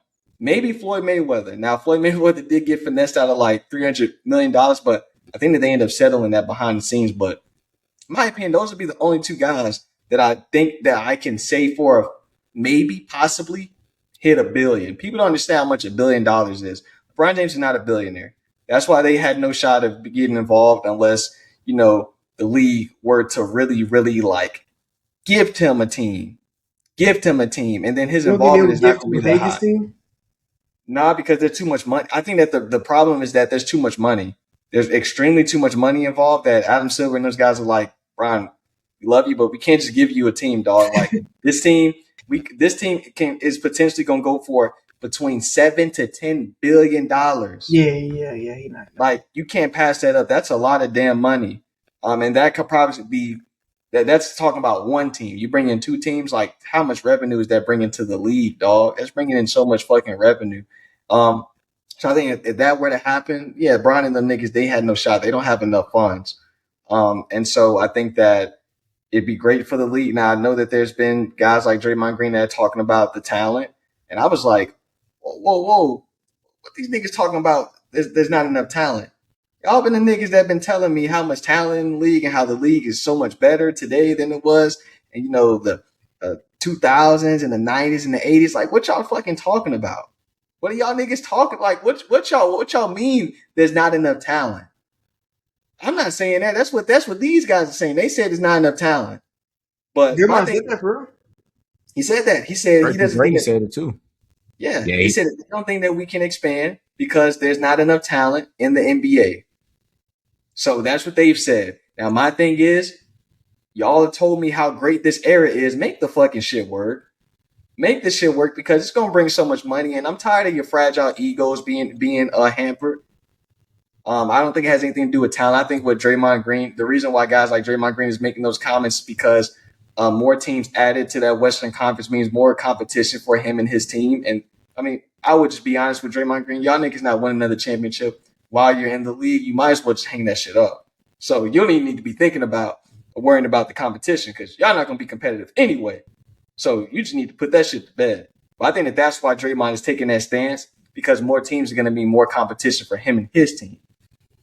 Because forget about the talent, you can't give up that money. Like think about the difference between 16 to 20 additional $1 billion for the league. So, in my opinion, it's really a no-brainer. Make the shit happen. Then the next thing I really want to talk about was the Grizzlies. I think that this is a great opportunity for them to go ahead and move to Nashville. I'm sorry. Everybody been saying it. Even Draymond Green lame ass said it. So go ahead and move the team to Nashville. For him though. Like his voice means nothing to me. So that market is booming in Nashville. I think it's a no-brainer. And I think that'd be great for that organization because not only will moving to the Eastern Conference help them because there's not as much, there's not a stack. Eastern Conference is relatively top heavy, but going to Nashville, they're gonna get more resources. And that's a more appealing place, more attractive place for free agents, state no income tax. It's a more appealing place for free agents than Memphis, Tennessee. So that was kind of like really my takeaway. I think it's a very easy business conversation. I think the only people that are kind of on the fence about it are the niggas that, more teams equals more competition. And, these niggas, they want the easiest path to win, which I understand. But from a business perspective, it makes all the most sense in the world. What do you, because I kind of want to bring this up and kind of do think it would be like probably a great question to kind of consider. How do you think this will kind of impact tanking? Okay, so that's a great question. I still think that tanking is not a problem in the NBA. I think what is a problem but our commissioner thinks it is. The commissioner thinks that it is because the commissioner is in bed with these gambling factions. It's clear cut and obvious because they put out the kibosh, the gambling operations. They basically were like, hey, there was I forgot what game it was, but there was a game where maybe it was a Utah game. I don't recall. There was a game where they basically sat everybody and them niggas. Yeah, it was Utah. Them niggas was like, hey, y'all are fucking up. Y'all are messing with our money. And then that's when Adam Silver was like, okay, we got a problem. Niggas have been tanking for perpetuity in sports. It's not an issue because what I would piggyback off of that with Adam Silver and state, because there are two paths with the expansion. Either the path that I brought up to you guys of adding 2 teams and then you have a total of 32 teams, 16 in the East, 16 in the West, or just get rid of you too many teams. Because for niggas to say that tanking is an issue, you're basically saying that you have too many teams. Because you're not talking about one team tanking, you're talking about multiple quote unquote teams tanking. And I do think that that's something to be considered because these smaller market teams, they don't feel like they have a chance unless they get a high draft pick. I already stated that. That, in my opinion, is a media problem, and that's a league promotional problem. Promotional error is that, and honestly, just kind of stated that basketball is in. We focus so much about the individual star power of the players. And, basketball, NBA, it's a star-driven league. But guys are so caught up in their brand and their image that they don't want to go to a small market team and build that team up because they don't feel like they're going to be able to maximize on their earning potential unless they go to a team on the coast. Those are just the facts. Guys are thinking about their bread. And I understand that. But holistically, for the health of the league, is not advantageous for these teams. Like, you want to be able to solicit competition. And I can't say that there's competitive fairness, as I like to call it. I don't think there's competitive fairness within the NBA because the smaller market teams, unless they strike on a really good draft pick or unless they are Oklahoma City and have the best front office in the league, they're not going to win. They're not going to win. They're not even going to be competitive. Because when I see teams that are at the bottom of the league for 8, 9, 10 years, niggas want to blame the front office, but I'm just like, no, we gotta blame just how the league has helped these teams. You're supposed to be able to help these teams. And they did that with the whole the Supermax contracts and stuff, but in my opinion, it's the media. The media is honestly what's hampering the league, dog. Because you got guys like John Moran out there in Memphis, even if they're not winning, Memphis Grizzlies, they need those types of stars in order to sell tickets. It's not about winning. Like I think I said this in one of the videos 2 years ago. Everybody can't win a championship. Some teams they need to be able to be profitable, so they just need a star player out there that can sell some tickets so that they can get engagement and get that those inner cities, those markets. They can get people to come to the games so that people can make money. So when a guy like Ja Morant, if he is to be traded from the Memphis Grizzlies, they're not going to make any money. Those tickets are going to be so cheap, people are not going to come to the games. That means what? That means that people in the Memphis Grizzlies organization are going to lose jobs. I'm not even just talking about the front office people. I'm talking about, the social media interns and, like your operation people. Like, they're going to lose their job. So, in my opinion, that's the problem with the NBA is the media coverage.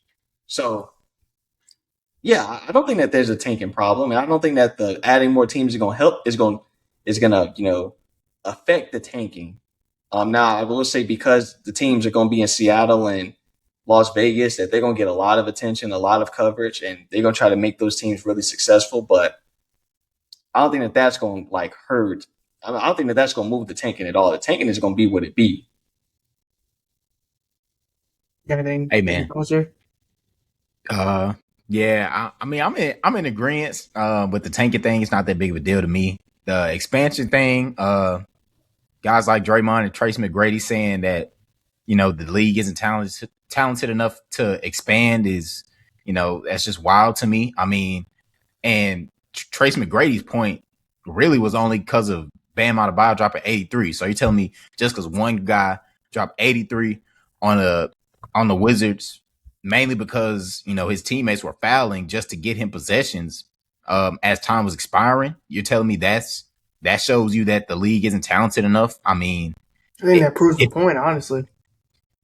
I guess, you but play like Bam Adebayo scoring 83 points, like that's usually I'm not trying to say it's gatekeep, but it's usually top 10 players like Will, Kobe, guys like that.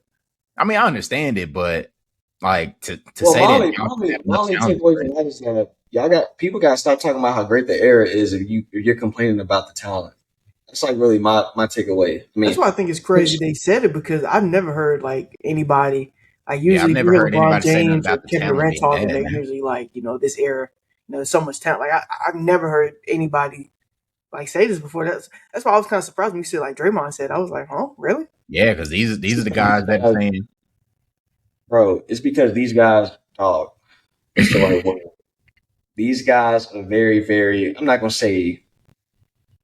I just say this. I think these guys are very arrogant. So they want to, and I'm not gonna lie. A lot of it is because of the older generations too. The older generation shit on the new generation, so the new generation is doing the same thing. But one of the things that the new generation has done is they try to make it seem like the guys from back then are like they played in like the great players played in weak eras, and so their argument has always been competition that we have is so diverse and so versatile. We have so much competition. So for them to come out and state we don't have enough talent and that tanking is a problem because these teams are not good enough, well, you really just refuted your own argument about how great this era is. And that kind of goes to my point about how I don't think that there's one era that's better than the other. And I think that each era has their strengths and has their weaknesses. And I think that that's what we're seeing on display in this current time period. I think that the 70s, I think that anything post this like pre-70s, you got the influx of the ABA players that came in. And so the league was definitely in a transitional period. But I kind of say like modern NBA is like really post like 1977 or like when you have the Magic Bird era. In my opinion, I look at basketball from that lens. Like anything before that is too much change. It's too much, like you had guys like in the 60s. That's why I don't really like to kind of talk about that shit is because you had a whole nother league where the better players by all definition were in the ABA. So yeah, so like guys like Bill Russell being a player coach, like I ain't never seen no shit like that before. Nah, you never will. So in my opinion, anything like post 1977, that's like okay, basketball. We got the best players in the world for the most part in the NBA.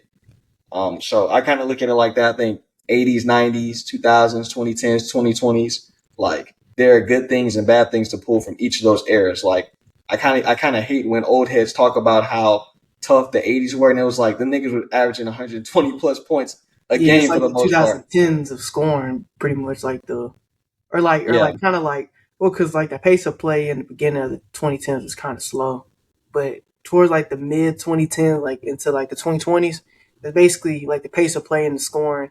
It's basically akin to like really the 1980s, but a couple clips from the 1980s kind of taken out of context by old heads, and old heads be Yeah, pretty much and be all they're like, doing is that scoring showing this era. playoff games from the Detroit Pistons. I'm like, that's one fucking team, bro. Like Yeah, that and literally then is like they're not one. even playing defense for the most part. Like, I mean, dude, that foul Nah. shit. Like, come on, So you you had play so many like guys that are averaging 28, 30 points. Like, and these guys are great scorers. Like, it was definitely a great era for scoring.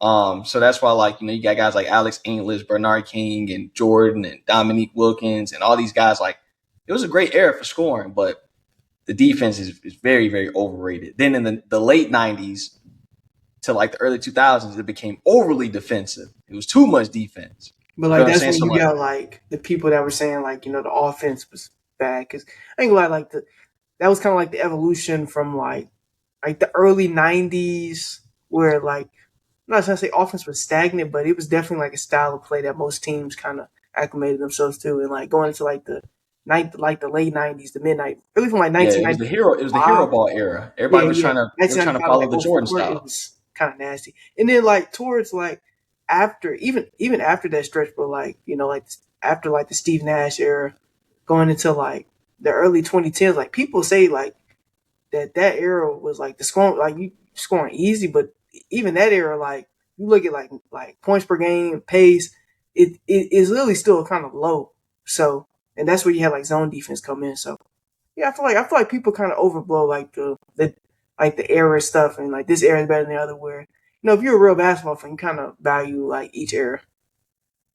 Yeah, because I can watch like one of my favorite sports documentaries is the 30 for 30 of the Lakers and the Celtics.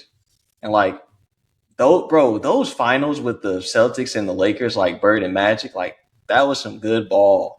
But then there was also some games within those series where like I think there was like a what was it, Memorial Day Massacre, where like the Celtics had blew out the Lakers by like fucking 40 points. Like we can't just take all of the good and not also factor in the bad. Like there were good moments and bad moments. Like when people talk about some of these final games not being competitive, dog, blowouts happen all the time. Like you know, unethical basketball happens all the time. So people just become prisoners of the moment, honestly. So Well, that's New Gen fans they'll bring up the fact that y'all remember I think was it '98? Yeah, I think it was '98.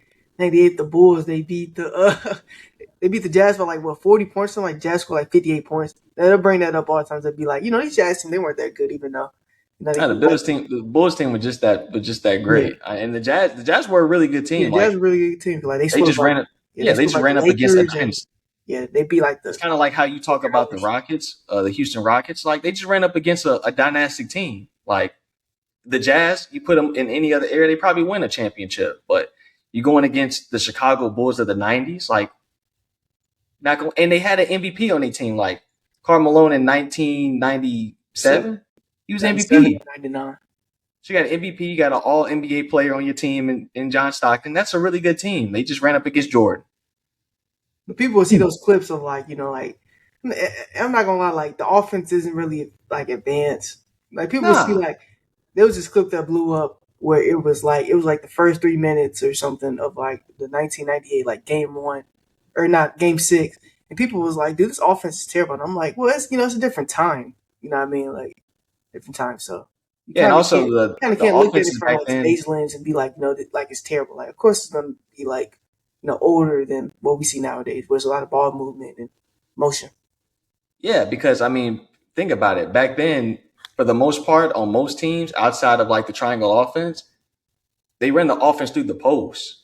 Like those are just the facts. Like they ran offense. That's what made what Michael Jordan did. Like if you look at all of the media coverage when Jordan got drafted, top three, they said that was too high to take a guard like top three because even like guys like you know Will Chamberlain and Clyde Frazier had came out and stated like Jordan is not going to be the man. He's not going to be able to lead the league in scoring and lead a team in scoring as a guard to win a championship. They were like he's going to have to be more of a point guard and feed the post and get guys like it was a completely different time period. Feel what I'm saying? So Yeah, like now there's really no post play. The only, like, we look at guys like Jokic and Embiid and these guys, like, that's the upper echelon, but these guys don't know how to post. Like that part of the game has been completely taken out. But then when you look at like the great players in the league, all of them have a post game for the most part. Like the championship quality level players, like SGA from a guard perspective has a post game. Jokic, like, like these guys, they implement that and have that nuance in their game, and that's why they're able to still maintain their averages. I feel like that's why you got street scorers like James Harden that are not able to that drop, because they really only have one style of offense and they're not able to diversify their offense. Typically, those guys that have that mid-range game or that post-up game to their bag, they're the ones that are able to really thrive in the postseason. But but that's another thing. A lot of the common basketball fans now, I mean, they don't really know basketball, and I mean that's just the case with every era, but especially these niggas now. I think that most niggas just watch clips on X, and that's just they way of consuming basketball. It's like the flight reaction. Definitely. Yeah, nigga don't know ball.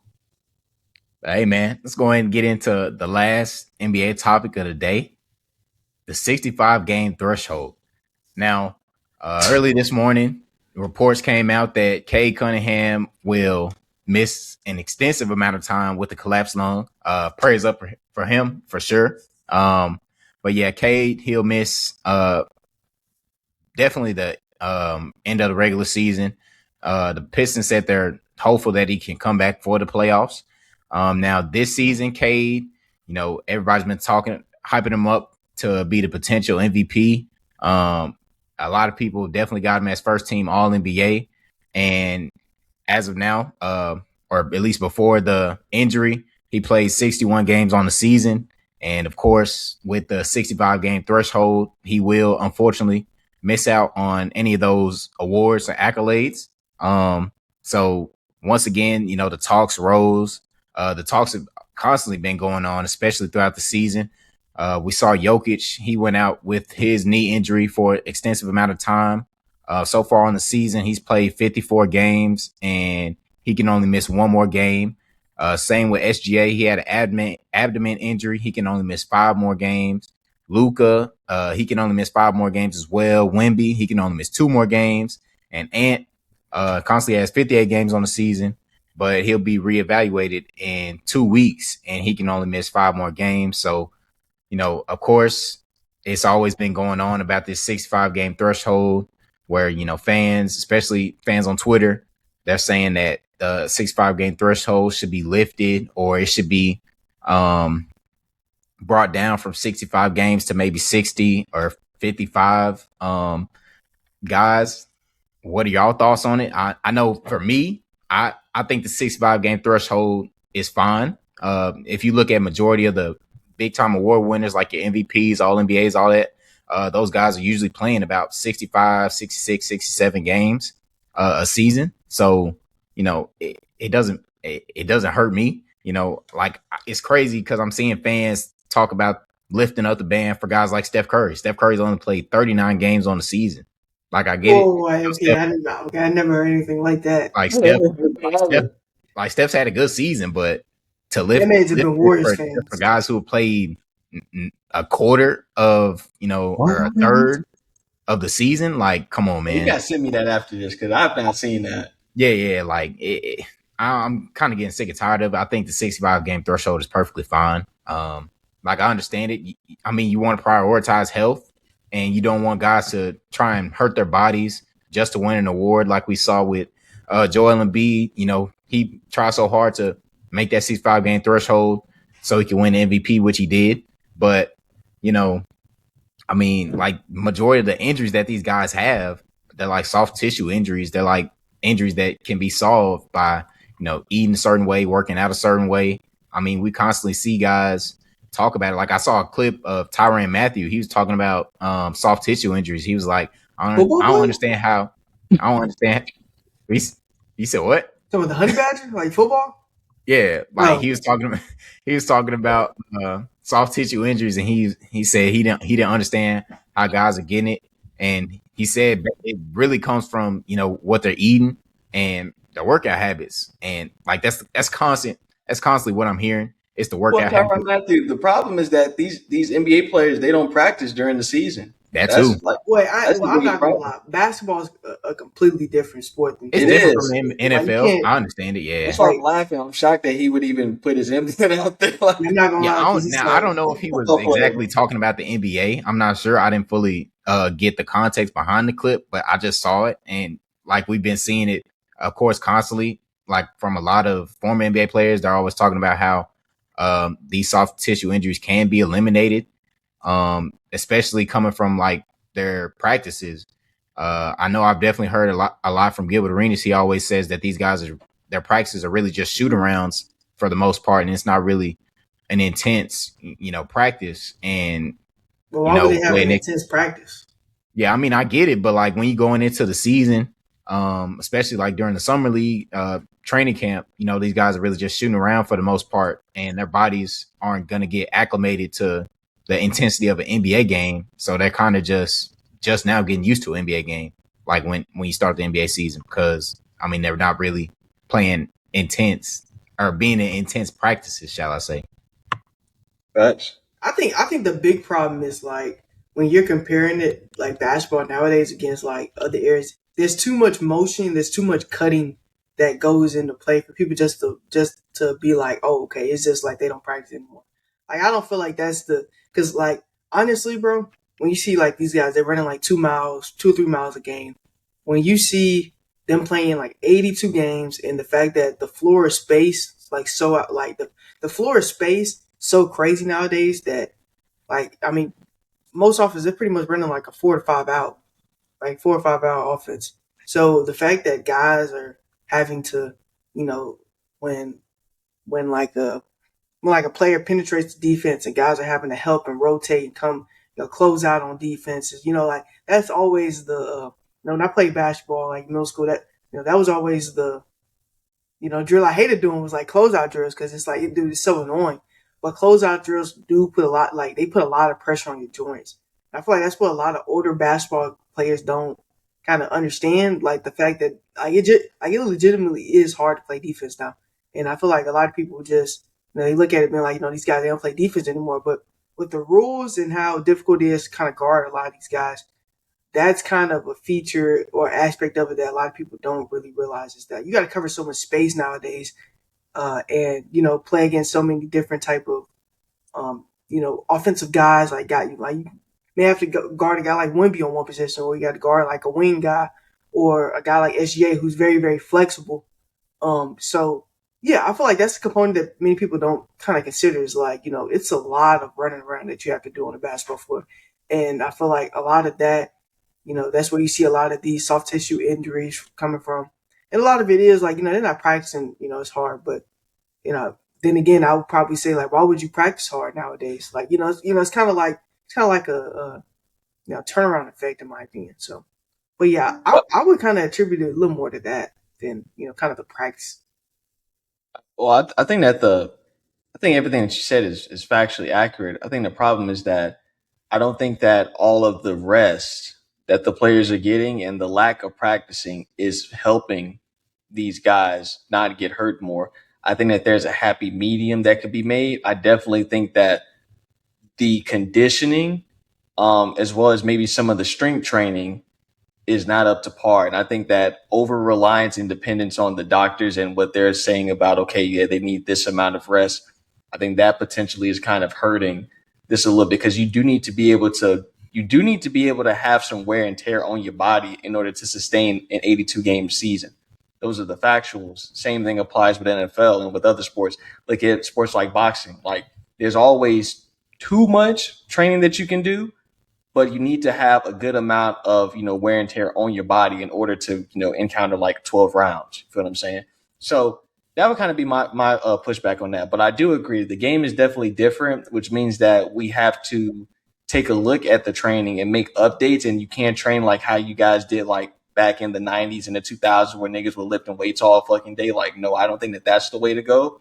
Um, Especially because the game is more vertical now and is also more horizontal, is not as much about the physicality, even though that there is a good amount of physicality. Like you said, there are more soft tissue injuries. So I do think that there's a way for them to kind of mold that. More conditioning, in my opinion, would be better.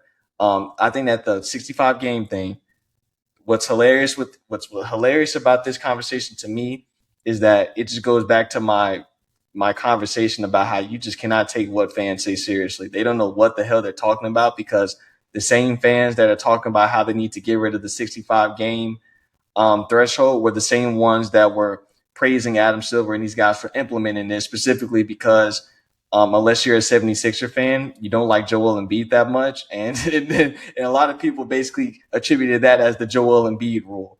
So in my opinion, that's why we're getting, like, it's really just because these fans, their favorite player is probably not going to hit that threshold. And some guy that they don't think is as good as their favorite player, like the Jaylen Browns of the world and all these other guys, is going to get an all NBA team, like an all NBA first team slot, or maybe may get some MVP votes. And they feel like those guys are not as good. But in my opinion, I think the 65 game thing is great because people are not even understanding. 65 games is about 79% of the games in the season. Dog, if you can't play 80% of the games, you can't be MVP, bro, in my opinion. Like, you got to be able to play a majority of the season in order to be the most valuable player. Because I look at it like this. If your team is able to retain a top 2 seed and you've only played like 50 games, that means that the team is probably a lot better than we're giving them credit for, even though you've been able to put up a lot of production. And if your team falls off, then that just means that, you didn't play enough games to have that much of an impact in order for you to be the MVP of the league. And somebody else is more deserving. So because it's a marathon. The NBA season is a marathon. 82 games is the goal. So if you're not able to get that, that's a component of you not being able to be MVP, in my opinion. Because also, if you play less games, your stats are going to be a little bit more inflated. Like if somebody plays 50 games, opposed to somebody playing 70 games, your stats are probably going to look a little bit better because you haven't played as many games. So all of those things are on the table, and people are being very disingenuous. It's really just because their favorite player is not going to get an award. And I think that when you have those types of people that are in their feelings about it, no rule change, in my opinion. I think that is great because it gives people more. It gives people more shit to play for, and the games at the end of the season matter, because that was another big thing. Another big thing is that people were complaining about the games at the end of the season not mattering. That's why they had to integrate the play-in tournament, these other things. Like, no, these games matter. You feel what I'm saying? You have an injury. If it's a small injury, you can't afford to be taking games off. You feel what I'm saying? And I don't even think it's a lot of guys that are taking games off. I think it's more so about the doctors getting involved, and the medicine getting involved, and all these niggas saying, oh, no, this player needs such and such amount of rest.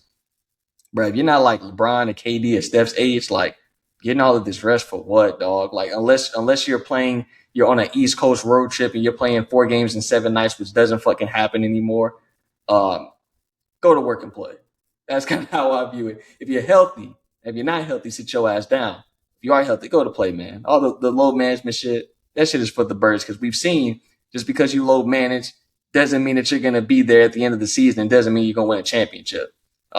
Exhibit A, the 2019-2020 Clippers, they didn't win shit. They load managed the whole year, and they got time off with the pandemic, and they still didn't win championships. So can't really get too caught up in all that load management, bro. I feel like it's also a thing of like the players nowadays, they're trying to maximize like kind of the duration of their career and pretty much the longevity instead of like the prime or like the peak necessarily. How do you feel about that? You look at it from like the 80s and the 90s, like those guys, they're playing like 12, 13 seasons. They were playing through injuries and shit. Like, it was like injuries. Like, you don't see guys like doing what Larry Bird was doing like his last couple of years. Like that just doesn't happen. And I'm not mad at that. Like, me personally, I'm not playing through no damn injury if I'm hurt, because that means that there's a higher likelihood that I can, exacerbate that injury by continuing to play through it. And those guys, I will say that, like Larry Birds in the world, they weren't making enough money to be sitting out games like that. That was the mentality. Yeah. Mentality is like, I'm making $700,000 a year. Like, I don't have the luxury to be sitting out games. You feel what I'm saying? So it's also, these guys have so much more security as well, and they're factoring in that, and they're trying to maximize on their earning potential. So it's a multifaceted conversation for sure. I definitely say that. Yeah. Hey man, got one final bonus topic. Now this has been really going around social media, TikTok, all that, Instagram, good stuff. Now it is the springtime, and you know how adults like to get during spring break, especially the college students, high school seniors going on to college. Nah, yeah, I mean, these guys like they 25 and up. yeah, but spring break, Houston was definitely a popular topic for this year's spring break. A lot of Daytona Beach people, too. Daytona Beach. Daytona Beach too. A lot of people were going there. We always know that Houston and like Florida are the big names as far as going there on vacation. But I mean, this year, it was something. It was definitely something. That's what I like to say. Here's a couple of things that I was informed about. My roommate kind of told me about it. I was just hearing it, but he kind of helped me out. Go ahead. Here are some of the things that I've seen go down. There was a club. I'm not really sure what the name of the club is, but there was a club that a lot of people going to in Houston. Was it Sakai Club? Sakai? That might have been it. And it was like these two dudes. They was on a 2-man, and they was with these ladies. They was with these ladies. They went outside the club, got in their whip, rolled the windows down, and next thing you know, both of them was having sex with the females in the car with the windows rolled down, out in public, in the back seat, in front of the club. Yeah. That's first thing. Pictures on social media too. Yeah, on social media too. The second thing, it was a lot going around that people were selling fake tickets to get into the club, and people were warned about that, and they still bought them fake tickets. Another thing, it was, I believe she's a nurse in Houston. This lady, she said that the STD rate, the amount of STDs that were that they were able to track and find out, like this spring break, is in like the thousands off of everybody's spring break. It's in the thousands. What y'all been going? My thing is, what y'all? They had 2.2 million people up there, so it's like it's kind of. I don't know what they expected, but I kind of figured that was going to be pretty high. Now, Bardo, Buffy, I don't know if y'all know these guys. They're I believe his name is like Dre the Topic and Prime. They're like those two guys on TikTok where they always be with the females and stuff, and they do a little thing where they dip their head to the sides when they bagging a female, something like that. And what's it called? Before spring break, you talking about OC? OC, yeah. So before March really started, it was like late February. They posted a video basically warning brothers that if your girl comes to Houston, that they're like the final bosses or whatever. So it was like, if your girl come to Houston, she's gonna be took by them too. And they were kind of getting cooked by a lot of people for being corny because those guys are like in their mid 30s, if I'm not mistaken, early 30s. I gotta interrupt you real quick. Okay. All right. So let me talk about that subject matter real quick. If I was one of those brothers that my lady was going down there to Houston and that ended up well, first of all, if my lady going down to Houston, that's not my woman. But if she did end up getting piped out by one of these brothers, I would just tell them thank you for letting me know who that woman was, and I can go on about my day and not have to stress about it. So that's really like my biggest takeaway. I feel like my biggest takeaway is that people have extremely too much time on their hands.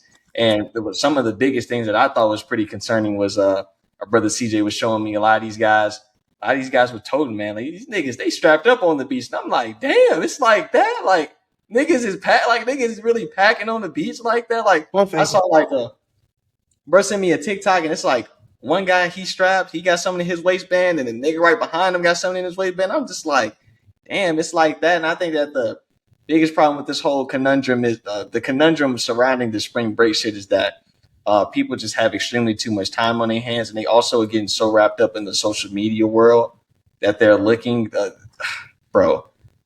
In my opinion, I don't really know why niggas are still going to do this shit. Like all y'all are really doing is the people that are working on the beaches, that own them beaches. Y'all just putting more bread in their pocket, putting more bread in the pocket of these club owners and stuff like that, just for you to get involved in utter nonsense, in my opinion. You got $2 hoes that out here that niggas is clapping, getting STDs. You don't know where that woman been at, because all of these situations are one night stands.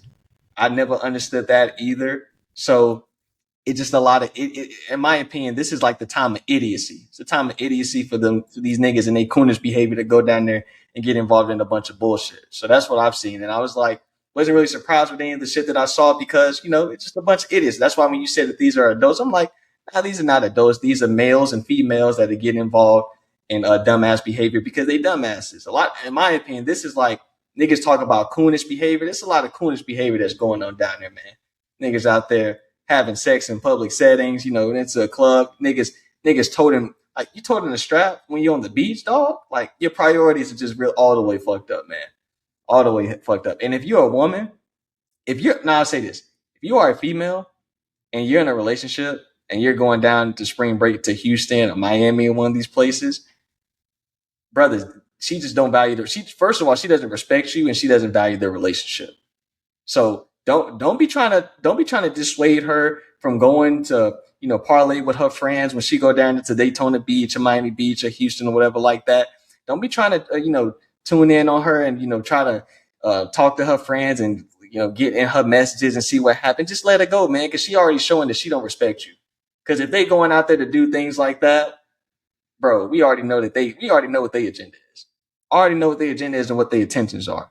They hoes for the streets. The $2 hoe right there. So I wouldn't even get wrapped up in that with what those, cornball ass niggas stated about, oh yeah, we the final boss. First of all, a lot of them niggas are dealing with depression and dealing with identity issues because it's that if they're in their mid-30s, then they got that midlife crisis shit going on for sure. Because I've always found it lame for niggas to be bragging about taking other niggas' women. I'm like, in my opinion, that shit is kind of weird to me. If you want to engage with a woman that's already quote unquote taken, that has a man, you must have some type of homoerotic infatuation with those men. That's kind of how I look at it. I've always viewed that shit as lame. If I'm made aware that a woman is in a relationship, I'm going about my day and moving on to the next one because it's 8 women for every man. Why am I going to get caught up in a woman that's already quote unquote claimed?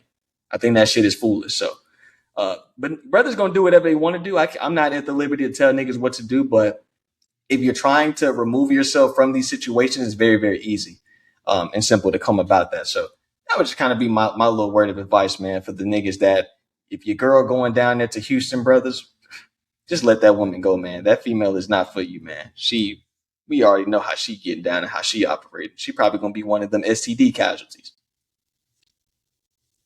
What I want to say real quick is I kind of want to give a lot of context to the situation because prior to this year, I don't know what changed, but prior to this year, the spring break spot used to be Miami, and I think there was a report that said like 70% of Miami kind of like vacated, like like the last couple of weeks. So for the last 3 weeks, it's been straight Houston. Like Houston, y'all seen like on Instagram a lot of times they'll do like the little posters on like what's going to happen. You see this, you see it sometimes on TikTok, and so Houston was the spot this year, and I thought that was interesting because Houston is not known for like water like that, like they're not really close to like the Gulf or anything. So I really don't get it. I think Houston is known for like their nightclub and like Did you pop out to them clubs? yeah, but and also they niggas they going for the hoes. Houston they known for the women. Yeah. So I want to get into this. I thought this was the funniest thing that happened, and it's kind of fucked up, but we get into it. So the people that went to the clubs, and I'm talking specifically about the Sakai clubs, and I'm gonna talk about like the restaurants and all kind of the foolishness that was going on. But the people that was going to those clubs and basically getting scammed out of money. So basically what was going on was people were paying $2,500 for to like people basically paying $2,500 basically to rent out a spot at the pool party there, and then basically they had to pay, I think it was like $400 or $500 up front to kind of get in. So basically the guys up front basically charged them an extra $500 because it's basically people were paying off the link on like the IG website, and basically that's kind of how they were supposed to pay. But the people up front were basically saying, nah, that's like a third party, like we not selling it. So basically these folks, they're trying to scam, basically saying these folks weren't on the list. And I'm looking at it, I'm like, dog, first of all, this has been known for years. I don't know why people showed up like unexpected and were kind of surprised. I mean, dog, like, you kind of get what you get. Second of all, Niggas like, not no life experience. yeah, and second of all, this is really shady business. Like, and you got people in front of them like laughing in front of their faces, and you got girls making TikToks, and I'm like, okay, like this is going a little too crazy. So I ain't gonna lie, paying 2,500 for like experience like that, I feel like it's kind of a waste of money. Like you could pay like 1,800 for like a good resort for like 5 or 6 days and actually have a great time, but paying that for that is just like I don't really get it. Maybe I get it.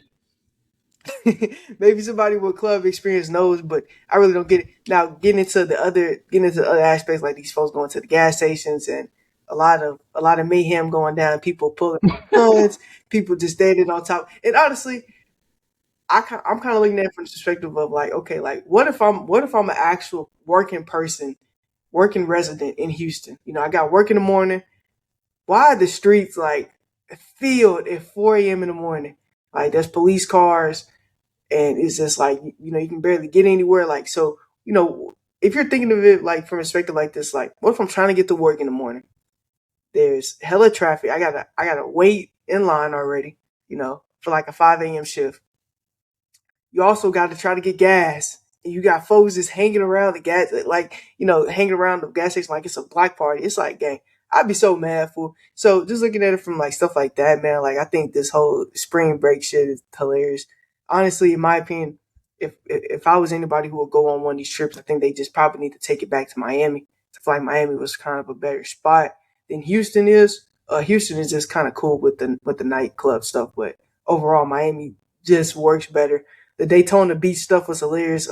I sent Barto a clip of people thought gunshots were going around, and like that. As if you're looking at it from like the overview, it looks like ants like running away from like a hole. Niggas down there clutching, Yeah, boy. but apparently it wasn't even that. Apparently it was like a fight uh, broke out or something like that, and people were just running. But I sound like that? yeah, Shit. it sounded like that. But yeah, overall, man, like I mean, well, one of y'all viewers are those types to like go to the parties or whatever. Okay, I would probably try to stray away from it. Like if it's like a big event like that, because literally 2.2 million people were in Houston.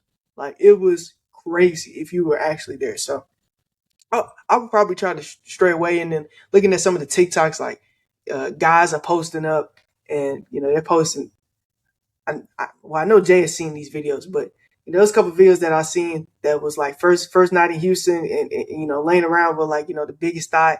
And I'm like, dog, come on, gang, like what are we doing? Like it's nasty on both sides. So Brothers need to have some respect, man. yeah, man. But the problem is there's like three components that are involved within this.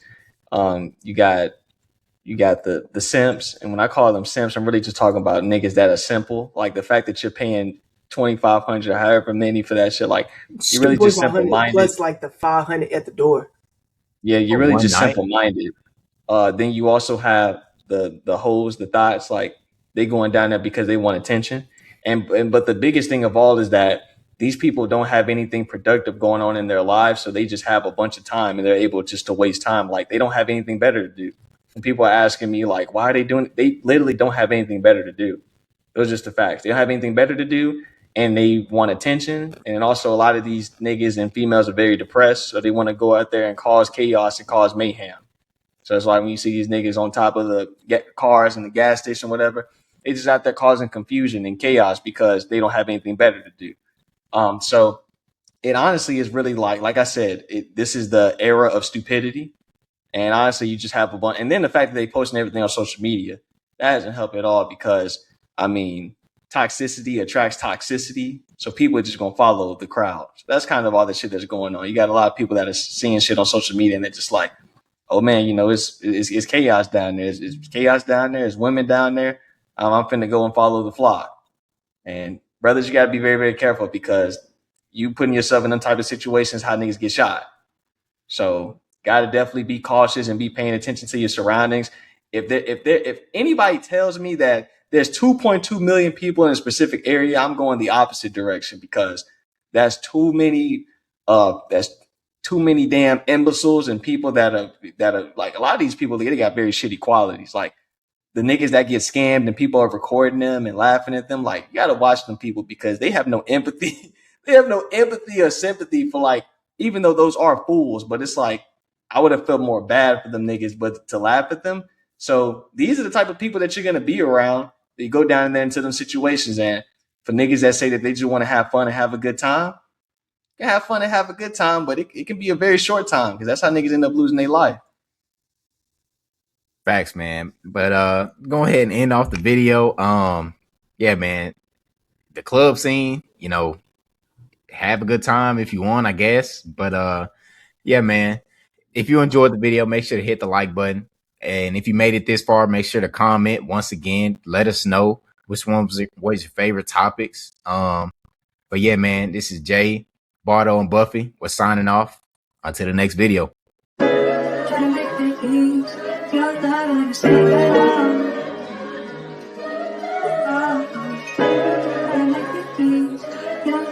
Stay